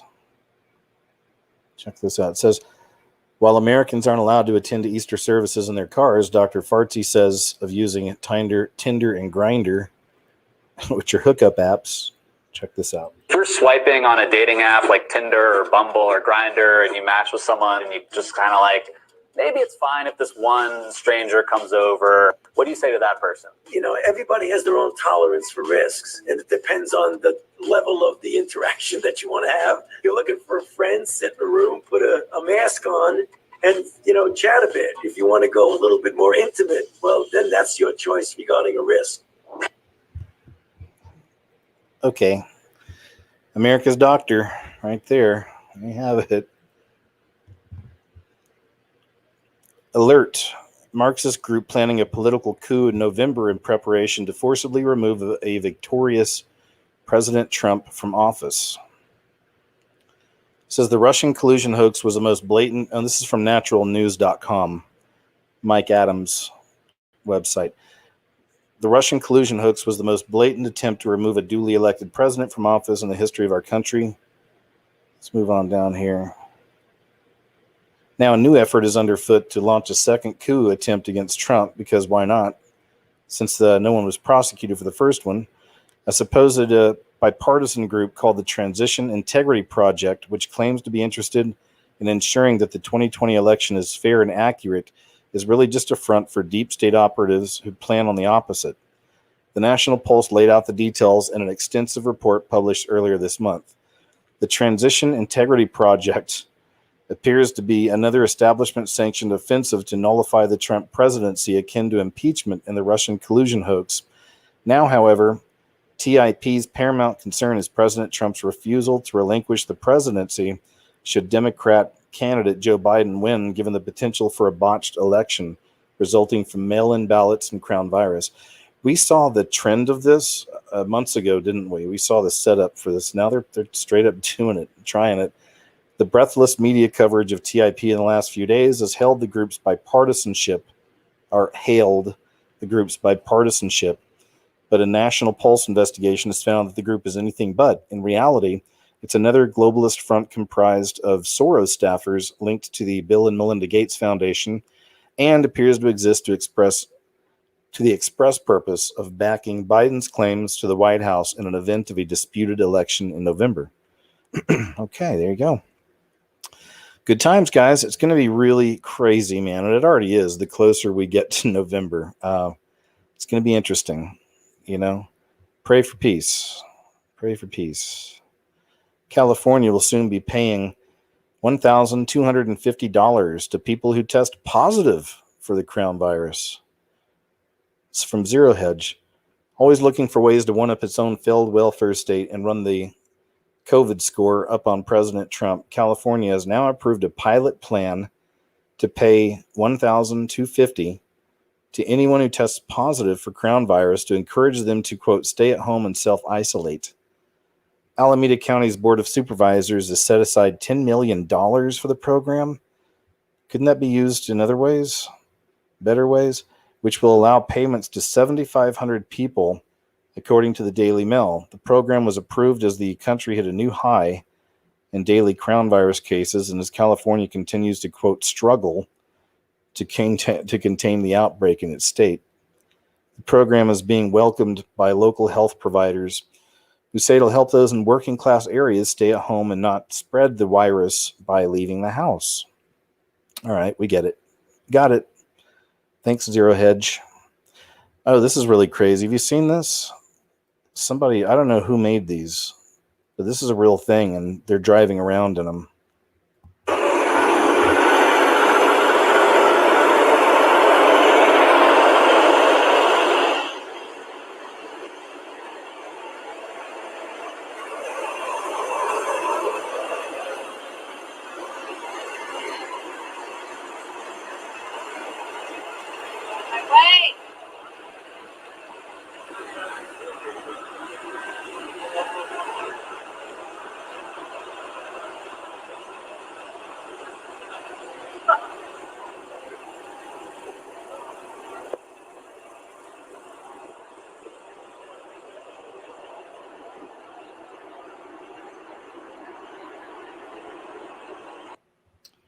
I love it, man. It's good to see people on the right fight back and do this kind of stuff, man. The left in America uses every dirty trick, every lie, sacrifices to Moloch, you name it, whatever it takes to get what they want. And so many times, especially Republicans, just don't do anything. But the people, it's a different story. It's good to see people. I don't know who did that. For all I know, was it a Trump thing? I don't know. Female apparition. Oh, okay. I think I want to show you this. Here it is. This is from a tweet. It says, so my dad's building site in Birmingham has a CCTV camera alert which flashes when there's movement. And this morning it took this photo. 10 minutes later, security went to check and found nothing. Weird. And that's the photo. I wish I could make it bigger, but it's pretty wild. That's from the camera right there. There you go. Thought I'd share that. Kind of spooky. Here's another one. Now this one, I don't know. I'll just read a little bit here. This guy claims, he says, I feel like this is a creepy video I posted on my story that needs an answer. Shot on the cliff of Dedifoss, Iceland, close to the capital city of Elves, Asbyrgi. No people in front of us and only a cliff so steep it could not carry anyone. We even went too far in my taste. I then noticed much later this little creature in my video and then a head popping up in the end, looking like the girl from Ring. No drones, no birds, no plastic bags. What is it? I'm not crazy, right? It looks hella whack. So I don't know, man. This one is one of those that somebody could have faked, perhaps. But you decide for yourself. I mean, it is weird. I'll play it a few times for you, but why can't I make it bigger? Oh, okay, hold on. Pause on this site. Now I think I can. I guess I can't.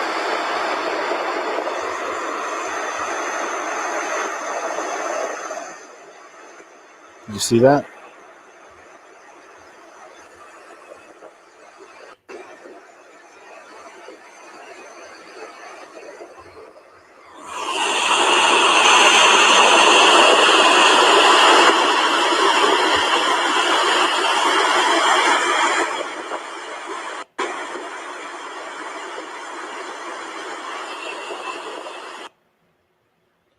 Man, Man, I wish I could make that bigger. Let me see.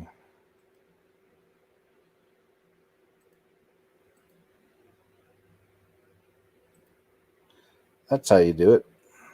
All right.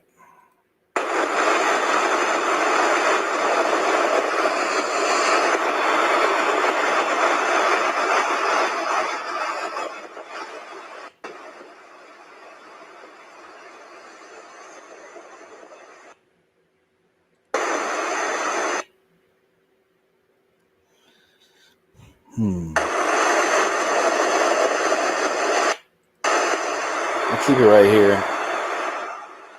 Definitely looks like something someone made up now that I look at it. Is somebody goofing around, or is it CGI? All right, there we go.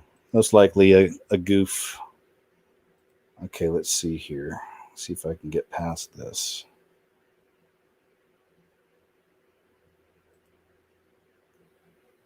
Oh, this was an interesting story. The mysterious black ooze of Venezuela.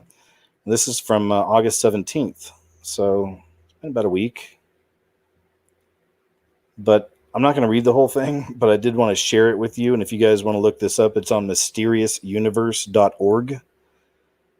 Or you can just look up the title, The Mysterious Black Ooze of Venezuela. Some pictures of it. They can't get rid of it. They've tried to wash it away, and then it just comes back. And there's all these different theories on what it could be. And I was thinking, I've done some videos in the past about the black goo and how there's even been news stories about the black goo, black moldy goo appearing all over the White House and all over D.C. in general. Even the Washington Monument, I think, too. And I thought that was interesting. It's almost like a physical manifestation of all of the corruption. And then, of course, we know what happened to Venezuela. So we'll find a black goo there as well. This one more prominent, though. You know, is it a manifestation of the wickedness there, or the corruption? Something else. Maybe it's a little bit of all of it. Maybe there's a natural explanation, but it's being allowed to happen now as some kind of a sign. I don't know. Anyway, there you have it, man. The mysterious black ooze of Venezuela. Also, I just wanted to share this. I thought it was good news. Unsolved Mysteries Season 2 is coming back in October. Unfortunately, it's still on Netflix, but I'm a big fan of Unsolved Mysteries myself. All right, let's jump over here into the middle, get into some videos for a little bit. Here we go. This is from Hidden Underbelly 2.0. Here we have this cool footage of this. And this is we'll have to watch it. It's probably about a good minute and a half or something, what happens here. But just kind of watch the whole thing. It's pretty cool how this thing moves. You see it descend out there, right? The little orb. But just keep an eye on it and see what happens.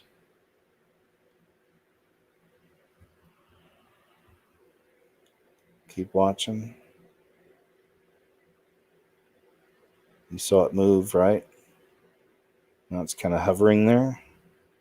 And then wait for it. It's pretty cool what it does next. I'm not sure when it does it. But it's something worth waiting for. It's going to be like, wow. That's what I said when I first saw it. But again, we have to be patient. I don't know how long we have to be patient. But we wait for it. And something cool is going to happen. Oh, there it is.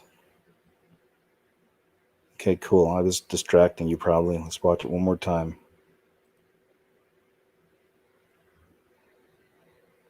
Any moment now. It's hovering, and boom, there it goes. Look at that little tail it leaves, too. You see it go past the clouds, all the way up, past that cloud. Wow. Cool footage. Good footage. What do you think? What do you think? Good stuff. This is from Disclose Screen Grim Refar. And this is a cool video that somebody uploaded to TikTok, I think. Anyways, this is a Check this out. on the phone while I'm driving.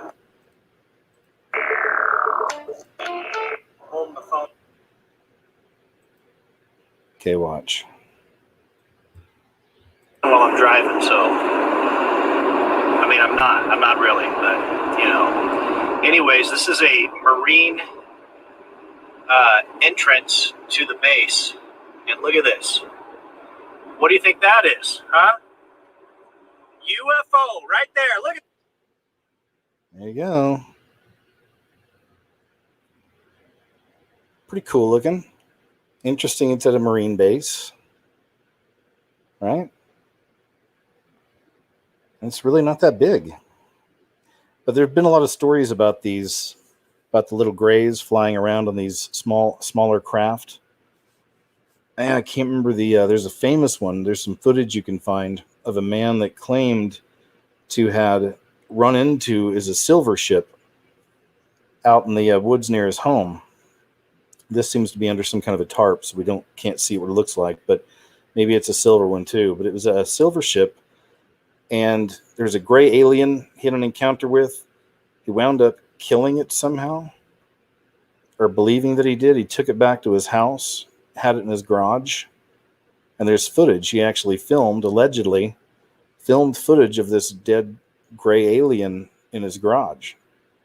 It's really interesting stuff, man. You should check it out. I just can't remember his name, but look up the man who killed alien put in garage or something like that on DuckDuckGo, you know.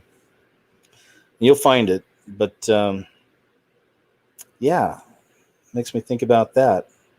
It's the same kind of ship, you know, same kind of size and everything. Look at that UFO. Can you believe that? Right in broad daylight. Ah. Well, that's what happens when you live next to a military base. See crazy stuff all the time.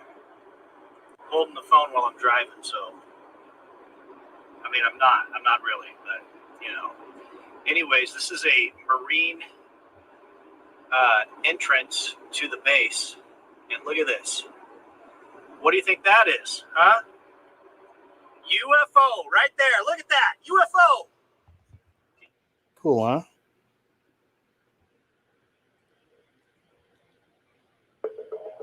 Another disclosed screen, Grim Reefar. 6 water spouts. This is good footage too. Check this out. How many is that? 7 of them? Yeah, rain showers with water spouts observed on the starboard side. Wow. Rain showers. Multiple water spouts. That's cool.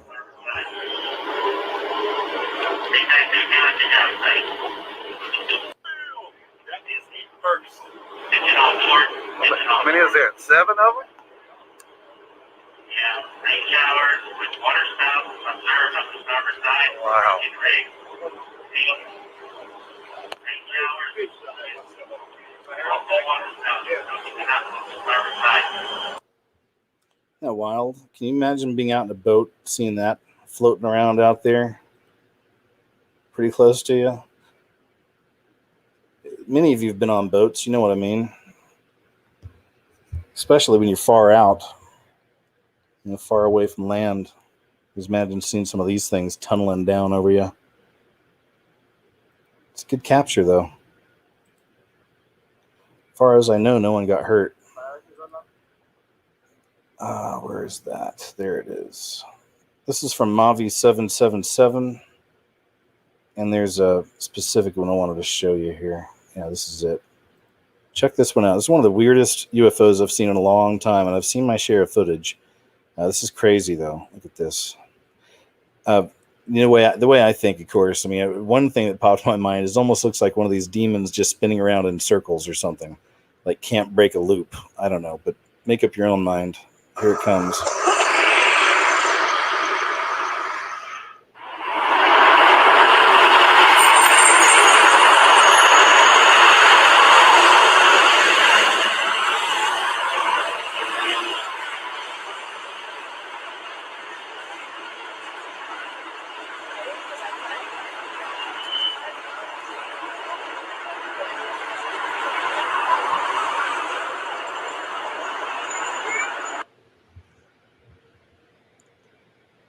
looks like something, I don't want to say man-made, but it looks like an object, right? I mean, obviously not a demon spinning in circles. It's my imagination sometimes. The first thing I jump to, and you know how I do. I work my way back. This looks like, let me see if I can slow it down. That might help. Let's slow it down and look at this close-up of it.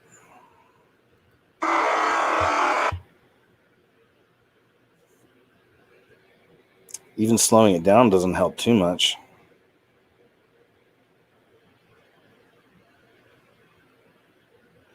But who knows, man? They are shapeshifters. Maybe it is a demon spinning around in circles, trapped in a loop.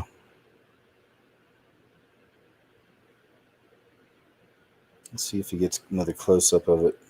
I think, there we go. Yeah, see, even slow motion doesn't... Weird. Like right there, it looks like a black pyramid spinning around in circles, or a black diamond.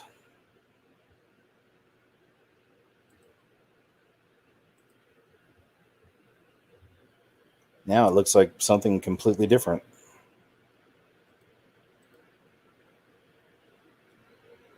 Even that looks different. Looks like a head. Looks like a disc. I don't know. It's a good one, though. It's interesting. Good capture there. Whoever captured that originally. Okay, this is another good one. UFO. Happens pretty quick, though.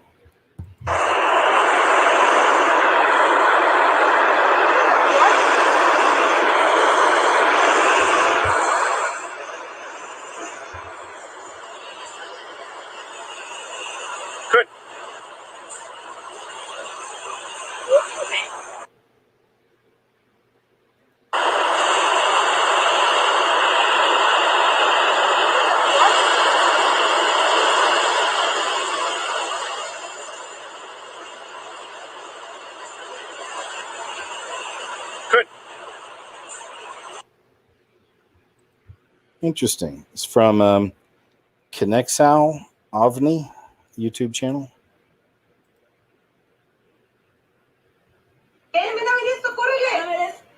Here's another good one. Oh, same channel. Kenexau Ovni. Check this out. Es un dron. No, es un dron, babosa. Mira, ¿qué pedo, güey? Están apareciendo de la nada. No me chingues. Güey, están apareciendo de la nada, ¿viste eso? ¿Subió, no? No, güey, ¿cómo es un dron? No aparecen de la nada, Alejandra. ¿Viste cómo apareció? Sí, así se prendió de repente nada más. Ay, va subiendo. Son cohetes. ¿Cohetes? Pues el otro no se apaga para hacer cohetes. Ya se apagó. Ya. Ay, me asusté, güey. Son cohetes. Mira, a ver esto, córrele. A ver esto. Es un dron. No, güey, es un dron, babosa. Mira, ¿qué pedo, güey? Están apareciendo de la nada. No me chingues. Güey, están apareciendo de la nada, ¿viste eso? ¿Subió, no? No, güey, ¿cómo es un dron? No aparecen de la nada, Alejandra. ¿Viste cómo apareció? Sí, así se prendió de repente nada más. Ay, va subiendo. Son cohetes. ¿Cohetes? Pues el otro no se apaga para hacer cohetes. Ya se apagó. Ya. Ay, me asusté, güey. Son cohetes. It's pretty wild, huh?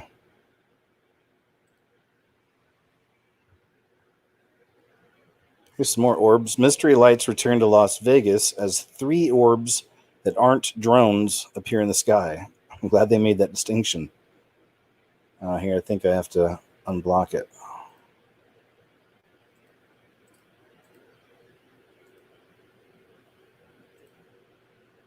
There we go. There it is.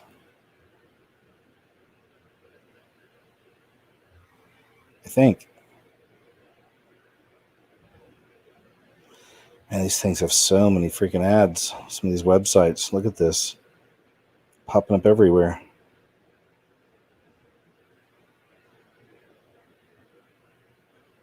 Okay, it's trying to load. I'm just not, you know what? I'm going to bypass that. It's too much trouble. Cigar-shaped object spotted flying behind NBC News broadcaster. Hopefully that'll play. No? All right, we're going to bypass Daily Star. It's too much. Tennessee governor signs bill increasing punishments for certain protests. I believe this was good news. This came out just a couple days ago.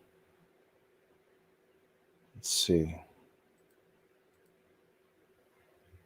Governor Bill Lee quietly signed a bill into law, ramping up punishments for certain kinds of protests, including losing the right to vote. The GOP-controlled State General Assembly passed the measure last week during a 3-day special legislative session and was signed without an announcement earlier this week. Among other things, the new law stipulates that people who illegally camp on state property will face a Class E felony, punishable by up to 6 years in prison. People found guilty of a felony in Tennessee lose the right to vote. I feel like there's more to it. Let me see. The new law also slaps a mandatory 45-day sentence for aggravated rioting, boosts the fine for blocking highway access to emergency vehicles, and enhances the punishment for aggravated assault against a first responder to a Class C felony. So see, that's good, but they left it out, of course, in that short video piece. But this is good. The new law also slaps a mandatory 45-day sentence for aggravated rioting, which is all over the place in some of these cities, boosts the fine for blocking highway access to emergency vehicles, and enhances the punishment for aggravated assault against a first responder to a Class C. Yeah, that's great. It's good. But we see how that works. They leave that part out. Wake up, MFer. Watch Portland protesters seek support for BL plus M cause with bullhorns and flashlights in a residential area. All right. How about waking up to this?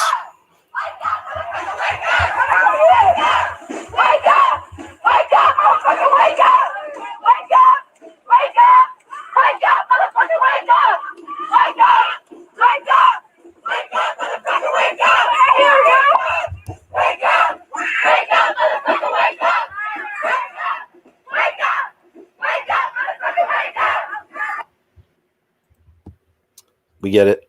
All right, let's see what this is.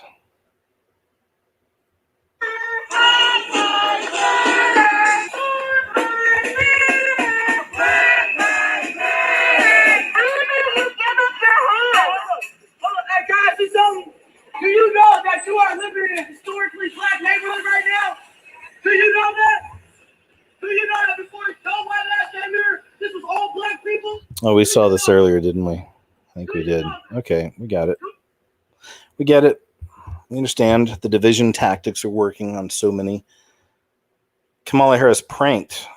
This is the lady that's running with Biden for vice president. Kamala Harris pranked by fake Greta Thunberg agrees to accept secret incriminating foreign recording of Trump.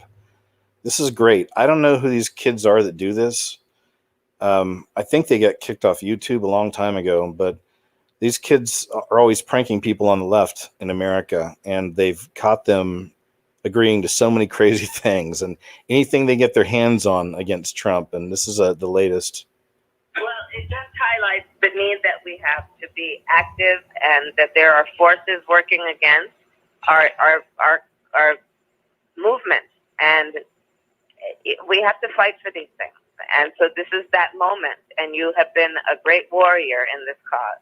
Also terrified of what Trump is doing. I even can't sleep or eat when I see him on TV. That terrible meeting in the UN building in September, I had nightmares. I saw him in the corridor. I shouted to him to sign the Paris Climate Agreement. He came over. He said softly to me, "You will never achieve the goal." So, no, but Greta, do not be deterred. He continued. Do not be deterred. You have the ability to see what is possible in a way that many do not. And there will be people who are going to work against progress. That is always the case. Always in history, there have been people who work against progress. Listen, nothing that has been achieved in this world that has been about progress came without a fight. This is the nature of it. But it's very sick to behave like that. I mean, President Trump. Yes, it is, and it is similar to previous times in history when some people could not imagine how things can be different, and then leaders did imagine and could see it and led. And so you have been a great leader. Do not be deterred. So Greta has recorder always with her, and when it happened, It's in my pocket. Oh, yes. and it was in Greta's recording now, and so if you would like to get it, we can provide it. Maybe this recorder can help you. In my site, Thank you. That would be wonderful. I can Thank you. That would be testify wonderful. against this terrible man. Yeah, definitely. Thank you so much. There you go. The kids are called, they're Russian pranksters, Vovan and Lexus. But they've done this kind of thing many times before. And I guess that's just a short transcript of it. So there you go. You can probably look that up and find the full thing somewhere. Tennessee mom says parents asked to sign ridiculous waiver they will not eavesdrop on kids during their online lessons. Okay, you've got to hear this to believe it. This is where it's at. Again, they're going after the kids. Now they're worried about the parents seeing the agenda. A school district in Tennessee is taking heat for asking parents to sign a form agreeing not to eavesdrop on their kids' virtual classes over concerns they could overhear confidential information. But after pushback from parents, Rutherford County School District is allowing them to tune in with permission from the teacher, but parents are not allowed to record the classes. Here to react is founder of Proclaiming Justice to the Nations and mother of 5, Lori Cordoza Moore. Lori, thank you so much for being here. What in the world is going on? Thank you for having me. Help us out. Why would a school, and I think I might know the answer, why would they not want parents to see what teachers are teaching their kids?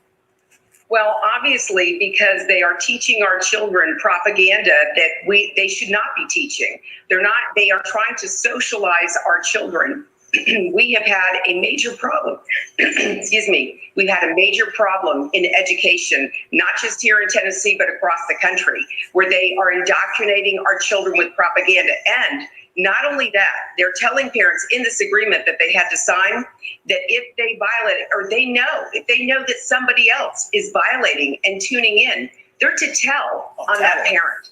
And if they violate this after they sign the agreement, if they violate it, then they can remove the child from the virtual learning classroom. What does that mean?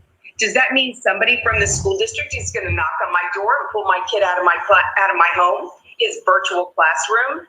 Or is it going to be my tax dollars that fund my child's public education? My child won't get to participate in education because of it. What are they trying to hide? What is the problem? Yeah. Why won't they let us sit in? Lori, it's absurd that they're asking this. The statement about confidential information is also absurd, having taught in these classrooms for many years. But we do have a statement from the Rutherford County Schools. I want to read it and get your reaction to that in particular. It reads, "We are aware of the concern that has been raised about this distance learning letter that was sent to parents. We have issued new guidance to principals that parents can assist their children during virtual group lessons with permission of the instructor, but should refrain from sharing or recording any information about other students in the classroom." So it sounds to me like now you can't record the session when in fact students may need that reinforcement later. They may not have been clear on something that happened in class and need it to be replayed. So are we disadvantaging kids now with this ridiculous policy, Lori? It's ridiculous. It's so hypocritical because they've been data mining our children for years. Compliments of Common Core. What are they keeping on our children? And you're right. What if our child wants to go back and re-listen to that segment of the class? What is it that the other kids are sharing that has to be confidential? You know, it used to be back in the day when parents could actually sit in on a class and they could monitor. But things have changed because we're not using education to teach our children how to read, how to write, how to do math. No, now we're social justice teaching our children. We're teaching them things that we don't want our children. And that's why, as we're called, helicopter parents, snowplow parents, Yeah, I understand we have some privacy concerns about recording and sharing other people's children. I don't think parents should be. There you go. Just one example. Again, any parents out there who are listening that you have had any encounters like this yet with any of this at-home learning, let us know. More fraud. Arizona counts any death within 60 days of positive C19 test as a C19 death. So again, any death within 60 days of a positive test as a death. There you go. There you go. The fraud continues. This is crazy. This is on Zero Hedge. Meet Tokyo's new transparent public toilets. In Japan, where public toilets are held to a higher standard of cleanliness than most places around the world, the country's residents still harbor a fear that public toilets are dark, dirty, smelly, and scary. That's why the nonprofit Nippon Foundation has now launched the Tokyo Toilet Project, which has asked 16 well-known architects to renovate 17 public toilets located in one of the busiest areas of Tokyo, the public parks of Shibuya. Sorry, the screen's kind of far away from me. I don't have the best vision, so I miss some of these words sometimes when it's smaller writing. The idea was to apply a design that would make public bathrooms comfortable and accessible to everyone. The Nippon Foundation has a goal that people will feel comfortable using these public toilets and to foster a spirit of hospitality for the next person. Pritzker Prize-winning architect is the brainchild behind the transparent restrooms. The smart glass they are built with turns opaque when someone is in them. The Nippon Foundation commented, "There are two concerns with public toilets, especially those located in parks. The first is whether it's clean inside, and the second is that no one is secretly waiting inside." Wow, look at how they've conditioned the people for this madness right here. There you go. I mean, that's a real thing. To me, it's depraved. It's also getting people used to public nudity, which seems to be a whole other thing. There's a whole kind of program with that. That's the end of modesty. Also getting people in that mindset of being a prisoner or a slave, getting you used to the camps, being naked, without clothes or very little. I don't know. I have my thoughts on it, but I'll put them all together in a video sometime. But there is all this programming with nudity. I find those stories all the time. And a lot of them are not associated with any kind of drug use or possible possession, anything like that, because we see that happen with a lot of those people too. They get naked, they're growling like animals. The police say they have the strength of 4 or 5 people. I mean, you've seen those stories. But this, I don't know. The public bathrooms, I could never. Can you imagine? Any of you out there? Can you ever imagine? Wow. This says, glad to see New York City is back to business as usual. No, I can't make it bigger. It's a woman wearing a Trump mask. And there you go. Okay. Strange, but that's just another day of the subway in New York City. All right, let's see if I can pause on this. Make this bigger. This says a whole new level of stupid. Black woman accuses a black man of racism for playing an instrument that she doesn't understand.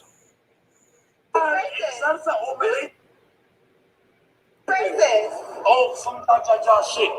No, I'm racist. Who's racist? Oh, some ja shit. No, I'm saying that you know where this instrument comes from. That's why I said that. I'm black. I can't be racist. This instrument comes For from what? Switzerland. For what? It's not For a what? fucking steel For what? If you're gonna have blocks, understand that. It comes from Switzerland. You want to learn? You want to be educated? This is a pan drum from Switzerland, not a steel drum from Jamaica. 2 different instruments. Thank you very much. You are ignorant, and you are the problem. Fuck, I'm sorry you gotta deal with that shit. What the fuck? All right. I think his accent changes, doesn't it? Who's racist? Oh, some ja shit. No, I'm saying that you know where this instrument comes from. That's why I said This that. instrument comes from I'm black. I can't be This racist. instrument comes For from what? Switzerland. For what? It's not a fucking steel For what? You're gonna have locks? Understand that. It comes from Switzerland. You want to learn? You want to be educated? His accent didn't change. I think he was using that accent to describe himself. That is the drum from Jamaica. Two different instruments. Thank you very much. You are ignorant, and you are the problem. Fuck, I'm sorry you gotta deal with that shit. What the fuck? There you go. Cool instrument, though, huh? Whatever it was called. I was just put this up there because have you guys ever heard of Leafy is Here?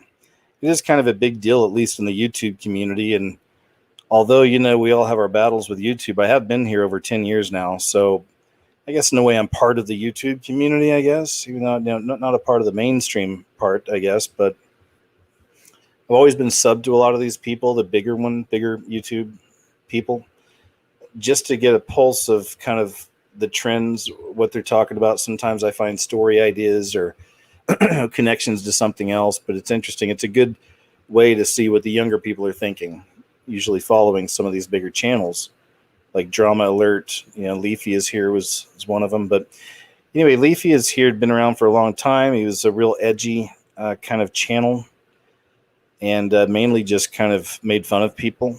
That's kind of what he did. Just made fun of people, made fun of other YouTubers, made fun of people outside of YouTube, whatever. That's just what the guy did. And usually just had something basic in the background, like a video game being played or something. Well, over the last month or so, he went on this thing about this girl, Pokimane. I don't even know if I should get into all that stuff. Some of you probably already lost on this. But he started kind of going after somebody who's also making fun of H3H3, another big YouTuber, for quite a while the last few months. And YouTube yanked his channel, man. He's completely banned. This is the search engine. Leafy is Here. And yeah, you can find all these stories about how he got terminated. And then this is Leafy Isn't Here. Let's see. I think this is actually him, maybe with a backup. Let's see. Maybe. I think this is him. Maybe. Let's see. Today I got 2 strikes on my channel. I don't know who's responsible, but main suspect H3H3 Productions. But I'm absolutely convinced that he really does have godlike powers on YouTube. That no woman, no sane person would ever want to have anything to do with you because you are so bitterly unattractive. You're obsessed with other people's masculinity. You're obsessed with what's fair in the world. You're obsessed with all of these issues of cuck and simp and all and chads. It's like, bro, how do you know you are the most unfuckable person that ever lived? Repulsive creature, sad. You're a simp, bro. You're a simpleton. You're a simple mind. You're concerned about other people's relationships instead of improving your own physical appearance and your own ability to attract women. Okay, your judgment of what. You are a vile slime of a human that nobody will ever want you because you're so pathetic. Maybe you should calm down. No, I'm serious. I'm not calming down. It's the saddest shit I have ever. Like, this guy might be a little bit angry. Really? And I said, well, Leafy, you're putting about as much effort into your content as you ever did. On YouTube today, and you have to adapt and overcome the fact that, like, you can't even curse, bro. Like, I don't know. You're a fat, fucking disgusting piece of shit. Come back and try to exist in the landscape today. Like, Okay, I guess there's really nothing there. And that's a typical kind of Leafy video, honestly. You know, I never really watched them for entertainment, just to see, you know, what the new kind of thing was, you know, or whatever. But, yeah, there you have it. Moving on out of YouTube land. World Health Organization warns crown virus vaccine alone won't end the pandemic. We cannot go back to the way things were. It's from August 21st, a couple days ago. Oh, this is when you put the word racist in Twitter and you search. The president is the first one that comes up. I just thought I'd share that. Morality pill, a cure for the pandemic. Western Michigan University ethics professor Parker Crutchfield recently had an essay published in The Conversation in which he said psychoactive medications might be the most effective way to fight the spread of the C-19. He stated, "To me, it seems the problem of crown virus defectors could be solved by moral enhancement, like receiving a vaccine to beef up your immune system. People could take a substance to boost their cooperative, pro-social behavior. Could a psychoactive pill be the solution to the pandemic?" He reiterated the idea later in this essay, saying, "I believe society may be better off both in the short term as well as the long by boosting not the body's ability to fight off disease, but the brain's ability to cooperate with others." That doesn't sound creepy at all. What if researchers developed and delivered a moral enhancer rather than an immunity enhancer? A morality pill. Yep, that's it. Morality pill. There you go. That's a keeper. There's another story I found. I don't know if I shared it last time or not, but there's people talking about putting antipsychotics in their water supply to help people along during these crazy times. I'll be looking for that one later. Mother and her 6 children kicked off flight because 2-year-old didn't wear a mask even though the rules state that they don't have to. Okay, I have to try to make this bigger here. Here we go. And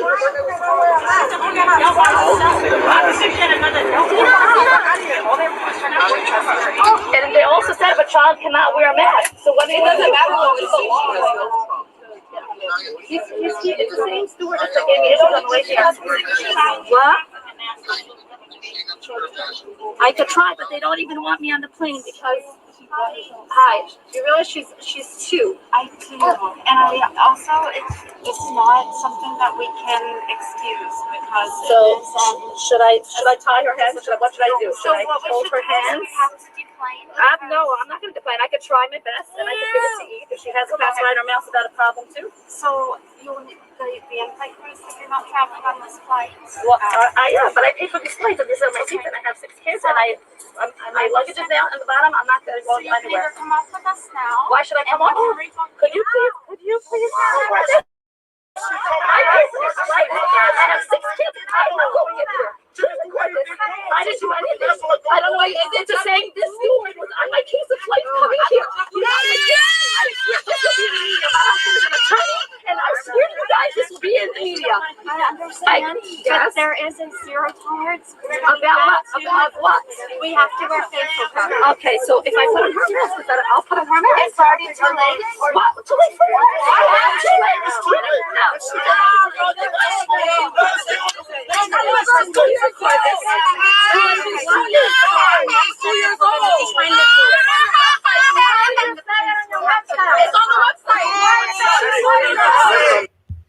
There you go. You can only handle so much of that, and there is so much of it. There's some of it I don't even bother showing. There's just so many examples of this kind of madness, kind of taking place all over.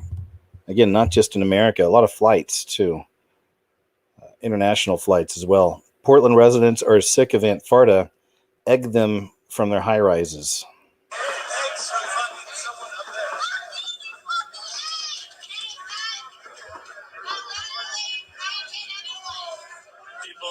Stuff from the top of these buildings up here down on the protesters.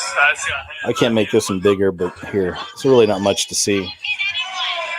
People are throwing stuff from the top of these buildings up here down on the protesters. I just got hit in the hand with the little plastic egg.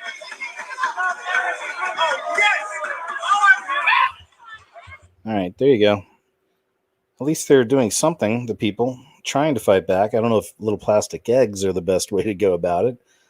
Governor of Maine orders servers to wear visors akin to cone of shame to protect from infection. This is just more of that madness, man. Look at this. That's real. Let me see if there's a picture.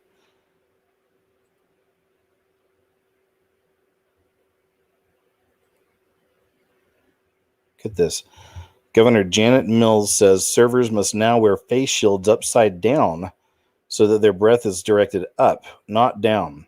Yes, she wants you to wear a dog cone. Peak insanity. I wish this is a joke, but it's real. Look at this, man. Can you imagine? But this is the madness. I told you, man. It's starting to come out in all these different ways. These weird little power trips. I mean, this is sinister to do this kind of thing to people. It's sinister, I think. Were any of you ever servers? I was a server at the same restaurant all through college. And then I've done it throughout my life in different places. I was a server at a couple different places in Los Angeles. When I first moved out there, I was living in Burbank. And the last place I was a server was when I moved back to Oklahoma after living in Austin, Texas. I worked for a while at, of all places, Outback Steakhouse, because a good friend of mine's son was working there as a bartender. And always liked his son, and really, really cool dude. So had a good time. Worked there for a little while until I moved on to something else. I think that's about the time I got another job after that, and I moved to Costa Rica after all that. Anyway, there we go. Talked about unsolved mysteries. This is from Vigilant Citizen website. If you ever check that out, he does really good work on the symbols in the world. Something's terribly wrong with Britney Spears' Instagram account.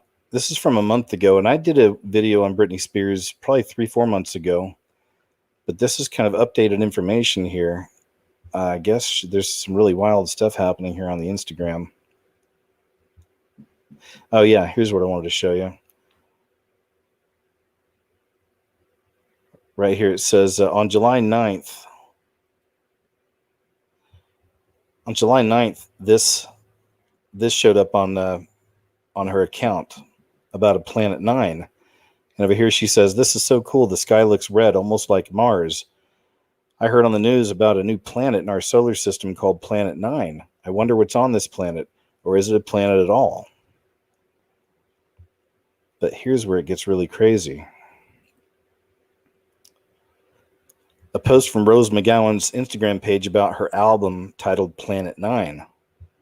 This is from May 7th. It says, "I wrote and created my album Planet 9 for all those who need to go on a healing journey through sound. Check it out on Spotify or wherever you get music. Please support and help." Blah, blah, blah. Okay. Planet 9. So I don't know. Is there a connection there? Rose McGowan, I guess, mentioned something about Brittany Murphy and also about Britney Spears. If you didn't know about the death around, or all the mysteries surrounding the death of Brittany Murphy, you should look that up. I think I pulled up a video here. Let's see. Yeah, I did. I'll show that to you in a second. Okay.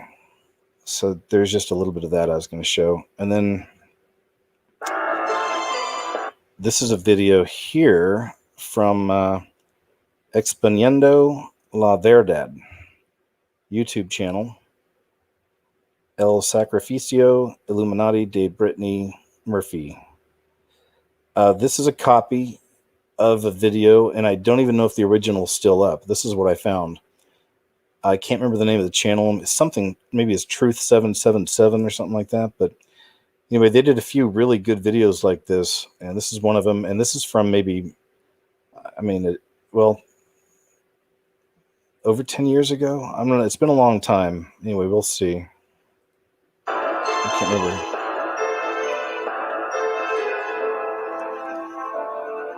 Neighbors as they head down the hills and So there's a few things I was going to show here. Yes, the power of prayer works better than anything. The assistant chief coroner says the family is cooperating with the coroners. Oh yeah, it's there's a lot here. Just go watch the whole thing for yourself. I don't want to play the whole thing. It's just got music on it, and I just don't know. It might get copyright or something like that.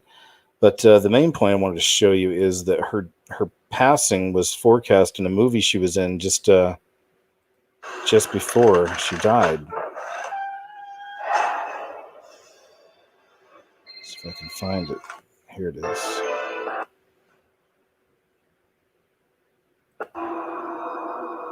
That's where it killed me.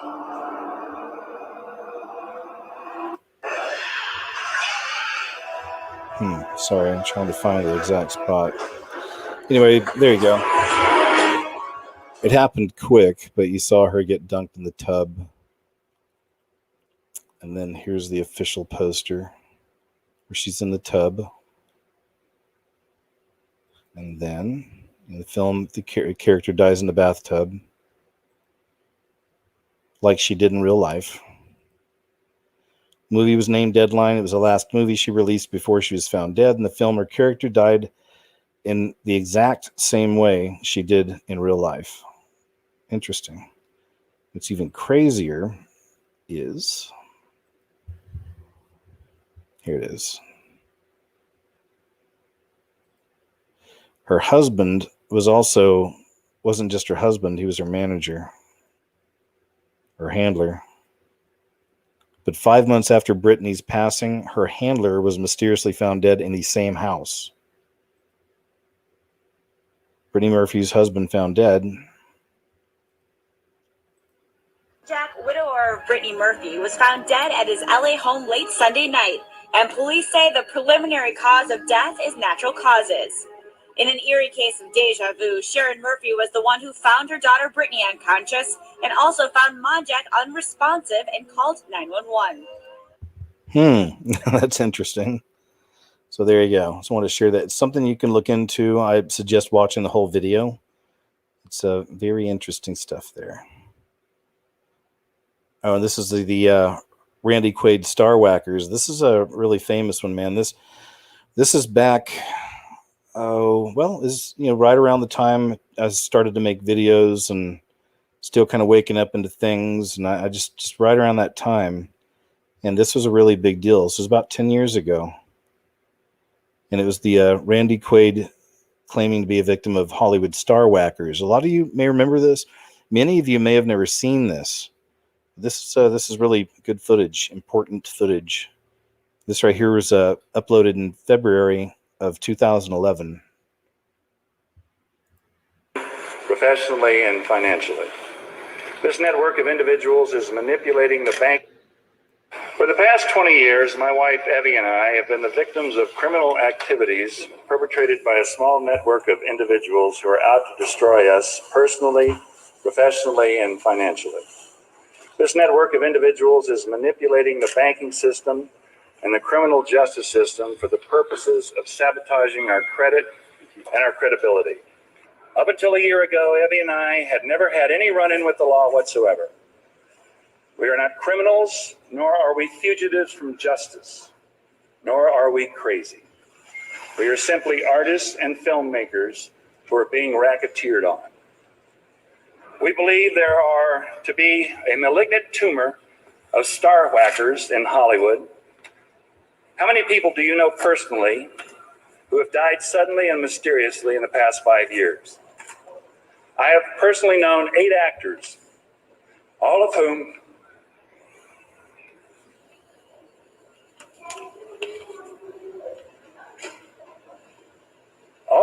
I have worked with and was close to. Heath Ledger, Chris Penn, David Carradine among them.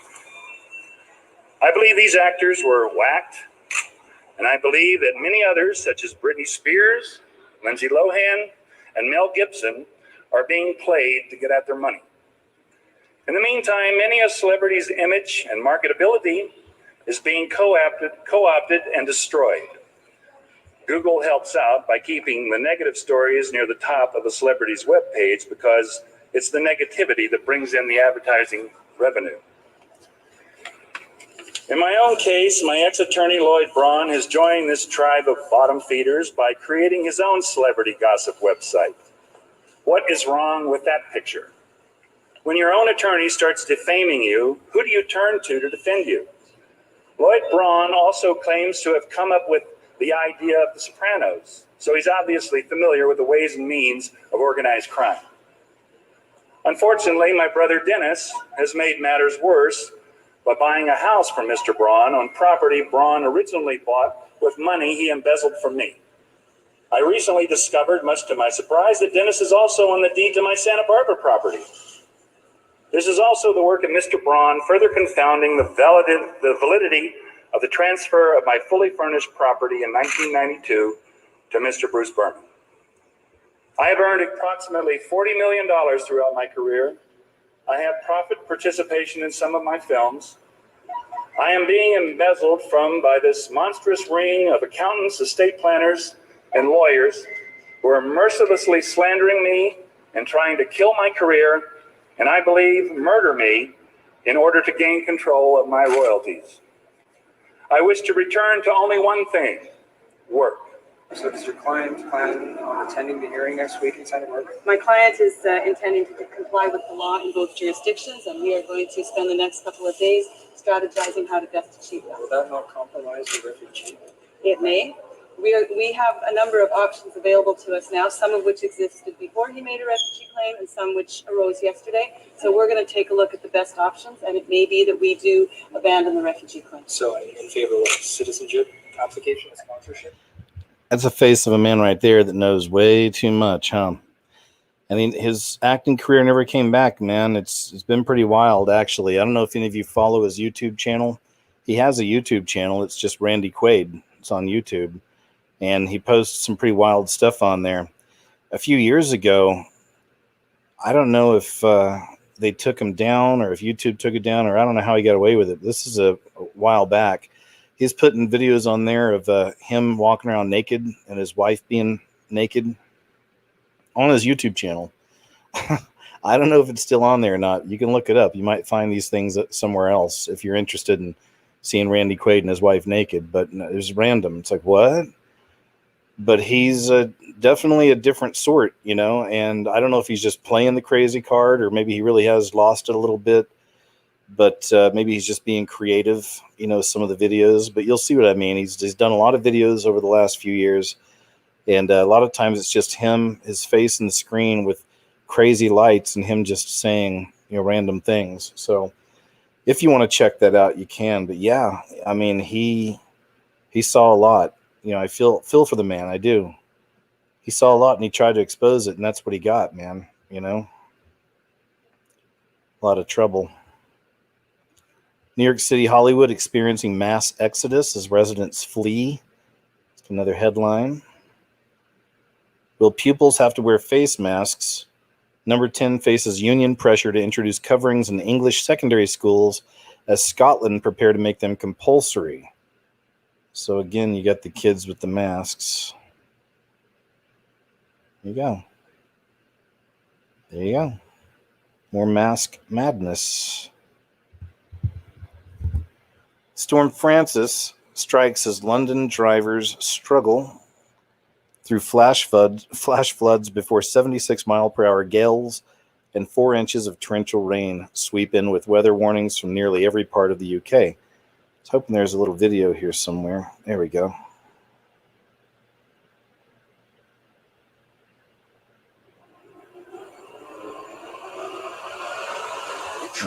But first, the advertisement.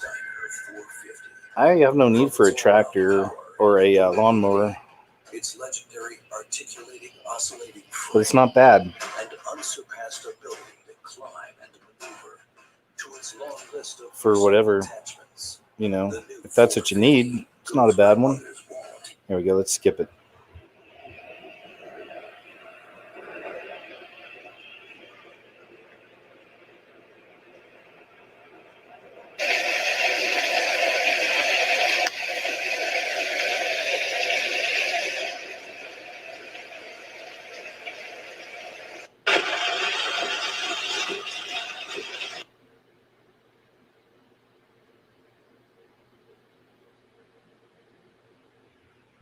There you go. Just sharing.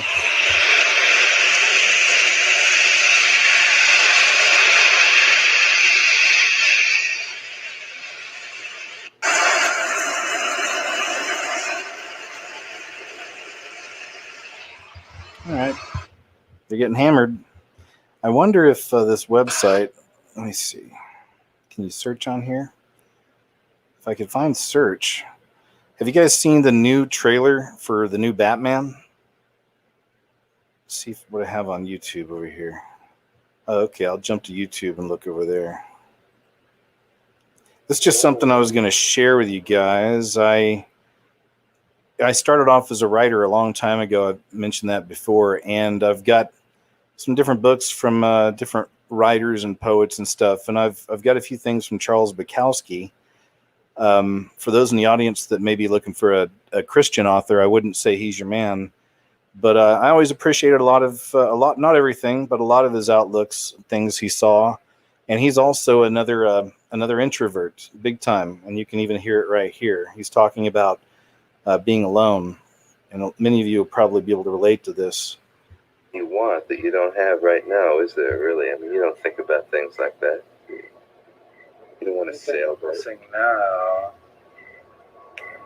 is more privacy than I'd like. I would like to be alone more than I am. Like the phone rings too often. There's too many cameras and all that, and I kind of accept it, but it's not me. When these things are gone, I go back to the room and I become myself again. Oftentimes, I'll pull down all the shades like I used to, just lay down in a room for 5 to 6 hours just alone. Just lay in that bed and get something back, some kind of juice. Just being away from people. It's one of the most marvelous fulfillments a man like me can have.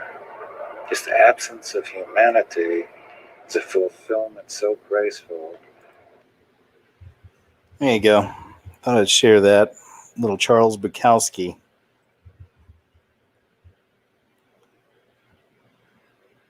This is Anfarta threatening police with guillotine prop outside Penumbra Kelly Police Building. I bring this up because it's another one of those trends I've been watching for, and I'm finding more and more. We find a lot of these stories with guillotines associated with the BL plus M rioting, and same with Anfarta. So let's check this out.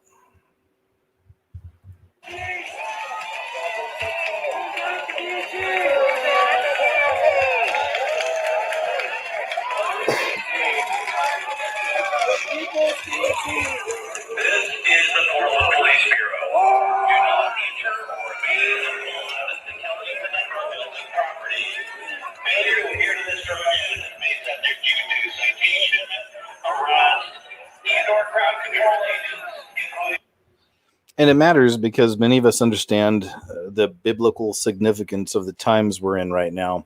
And guillotines are specifically mentioned at one point in Revelation, and also heads being taken off.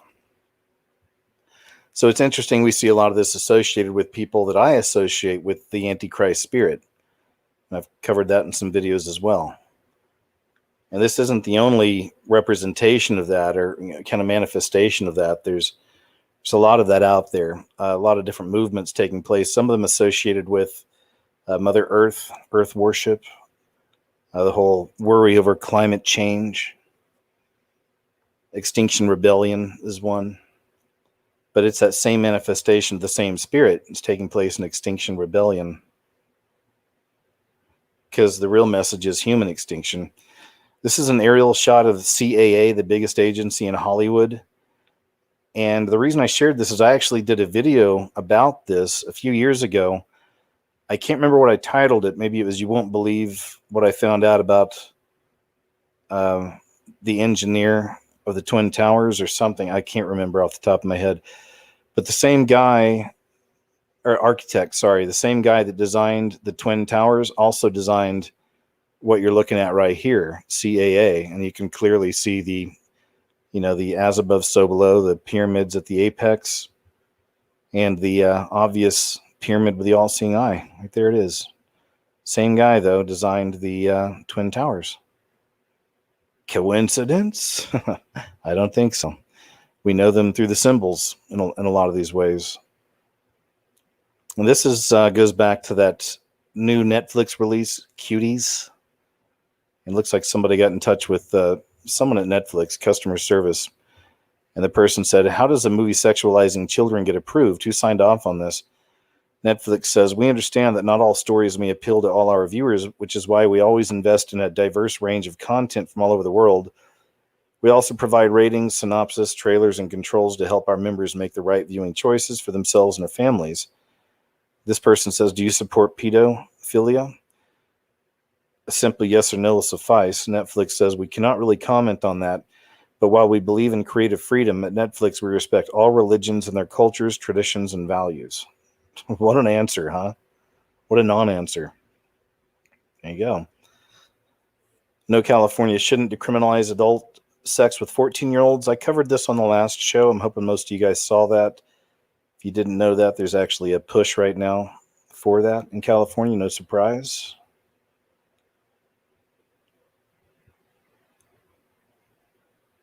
Okay, this is a big one. This is one I wanted you to see. This is proof. That's why it's a good one. It's proof. Here's a parent at home with their kid, and this is what they found as far as curriculum goes. Check this out. Patriots, my name is Matt Moss. I am in East Los Angeles, California. I'm a conservative. I love my country. I love my president. And I had to bring a very urgent message to you. I'm really asking for help for a lot of you on the conservative side. I wanted to share day 4 what my daughter is being taught in her school over here in East LA. You got the anti-fascist, you have the Black Panthers Power to the People logo, or the Chinese CCP communist logo. This is communism. This is Marxism being taught in our schools. This is the 4th day. I don't have a lot of allies out here. Thank God for all of you on Twitter, but I'm begging you, Donald Trump, Scott Pressler, anybody who will listen to me, anyone out there, please seriously help me. Spread this message around. This is what's being taught in the schools. I actually talked to the principal today. She was a very nice lady. I'm not going to say her name. And she said Black Lives Matter is working with the school. She told me flat out, the school is working with BLM. This should frighten anyone and everybody. Ridiculous. Please retweet, share at Real Donald Trump, please. I need your help. Please come to East LA. Seriously, you have no idea. This is ridiculous. I'm an open heart surgery survivor, as you guys can see. I don't need to be dealing with this. My kids should be going to school and learning about, American history and good things, not dividing the country. There you have it, man. There you have it. Any parents in the LA district? Can you chime in if you've had any of these experiences? I wonder. Or this is somebody asked Trump about Q, the QAnon movement, which at this point has been banned by almost all social media, mostly. So check this out. No, I'm not a follower of Q, but I'm just saying it's interesting how all this stuff kind of gets set up, isn't it? I mean, I found a list of stories, probably 6 news stories from different news organizations on the same day talking about Q. All of them talking about Q. Anyway, here you go. During the pandemic, the QAnon movement appears to be gaining a lot of followers. Can you talk about what you think about that and what you have to say to people who are following this movement right now? Well, I don't know much about the movement other than I understand they like me very much, which I appreciate. But I don't know much about the movement.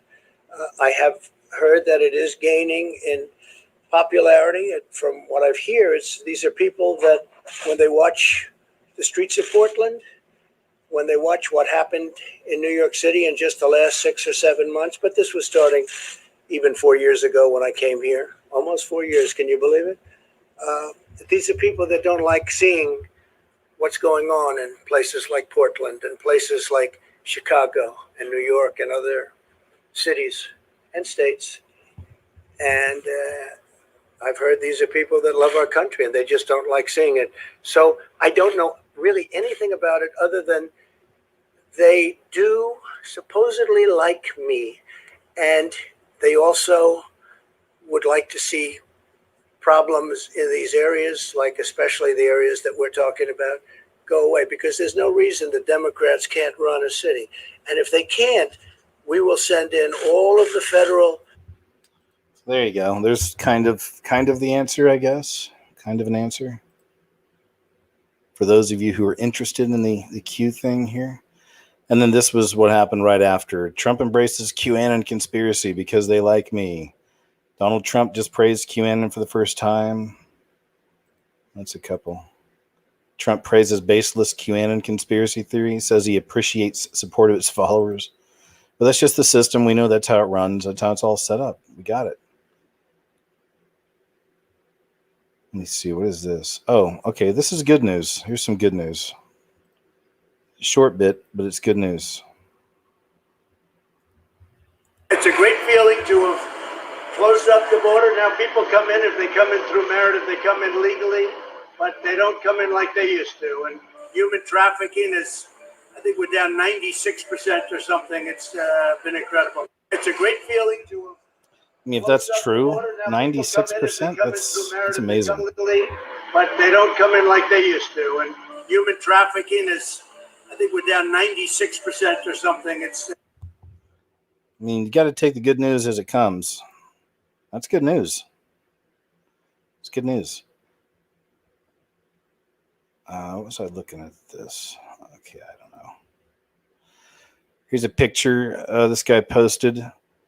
The Beatles yesterday and today. I mean, right in front of your face. Once again, look at this from so long ago. Of course, they have the doctor's coats on, babies, little babies, parts all over, and pizza. They're also covered in pizza. So just something to think about. Interesting. Been around for a long time, hasn't it? The whole thing. Fashion tycoon Peter Nygaard's two sons accuse him of paying his sex worker girlfriend to RAP them when they were just 14 and 15 to make men out of them. I'm not going to read the article because Mail Online. It's terrible. They've gotten worse. Never used to be that bad with all the ads over there. New York Times, now this, accused of trying to cancel Susan B. Anthony. So they're actually trying to cancel Susan B. Anthony in America, of course. No surprise there, really. Oh, okay. Somebody just took a little short clip of this.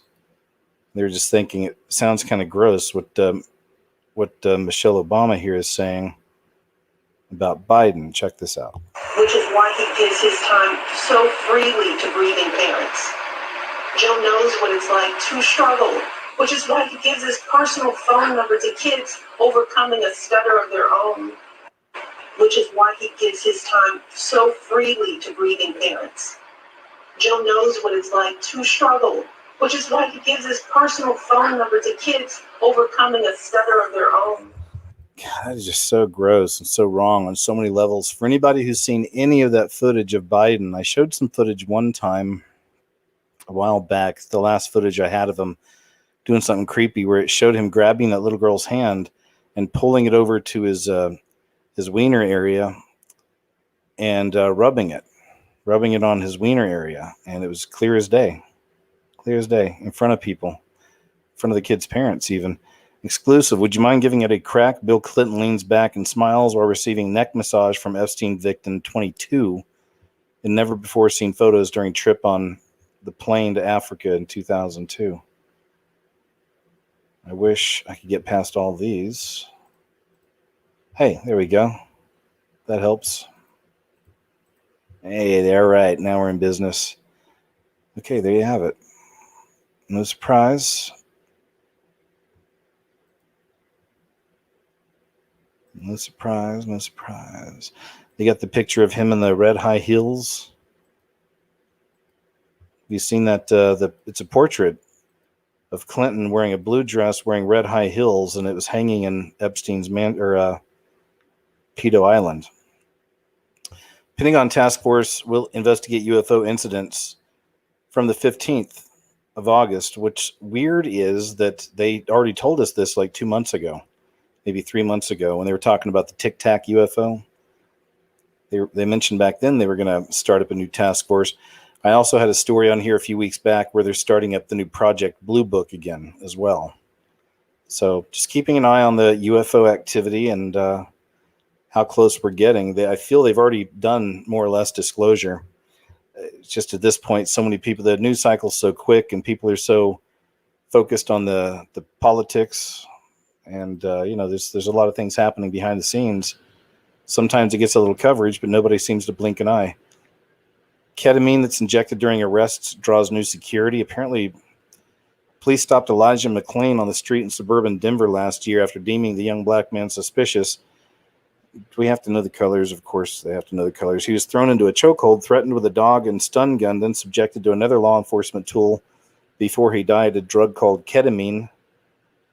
Paramedics inject it into people like McClain as a sedative, often at the behest of police who believe suspects are out of control. And that is scary. That's scary. Because it's not hard to get out of control when you're put in cuffs, especially if they're coming on too strong for whatever reason, or if you didn't do something, you're innocent, but they start manhandling you, putting you in cuffs, throwing you around. And of course, it's going to raise your blood pressure and make you freak out a little bit. So now the cops are just going to say he's freaking out. And paramedics go ahead and shoot him with some ketamine. Officially, ketamine is used in emergencies when there's a safety concern for medical staff or the patient, but it's increasingly found in arrests and has become another flashpoint in the debate over law enforcement policies and brutality against people, it says, of color. I'll say all people. There you have it. I know that obviously they're bad on black communities as well, but remember, we're all victims of the beast system, all of us. Can't divide us as brothers and sisters in Christ. We can't be dividing ourselves in colors and little tribes. Movers in New York City are so busy they're turning people away. Headline. Here's a graph of New York City shooting surge in recent weeks. 14-day rolling average of shootings, 2020 versus past 5 years. That's from July 12th. Oh, wait. Yeah, it's up to now, almost up to August with that.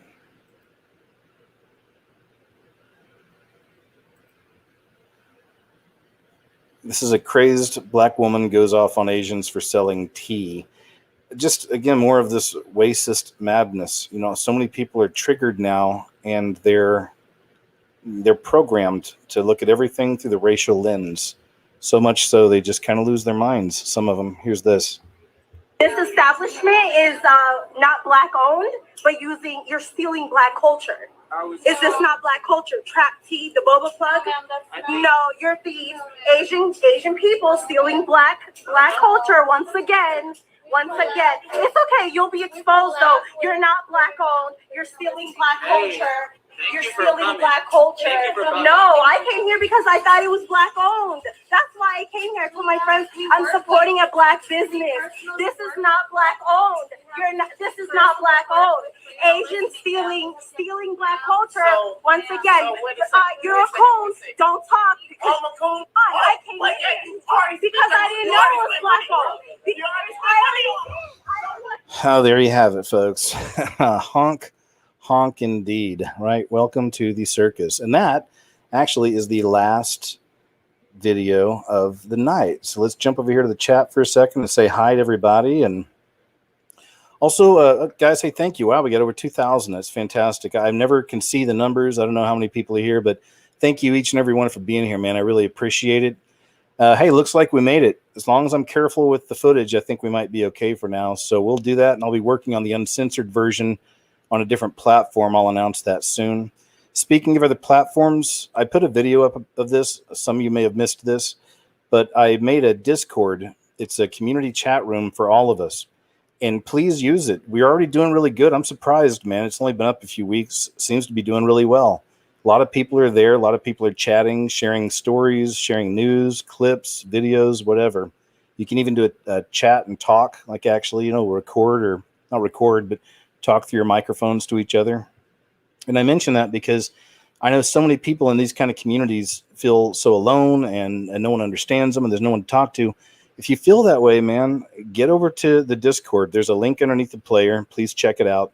Check out all my links. Got my links to some other social media. Also, some of the sponsors if you're interested in some emergency food supplies. And also, you can get a free Brave browser down there as well. I highly suggest that.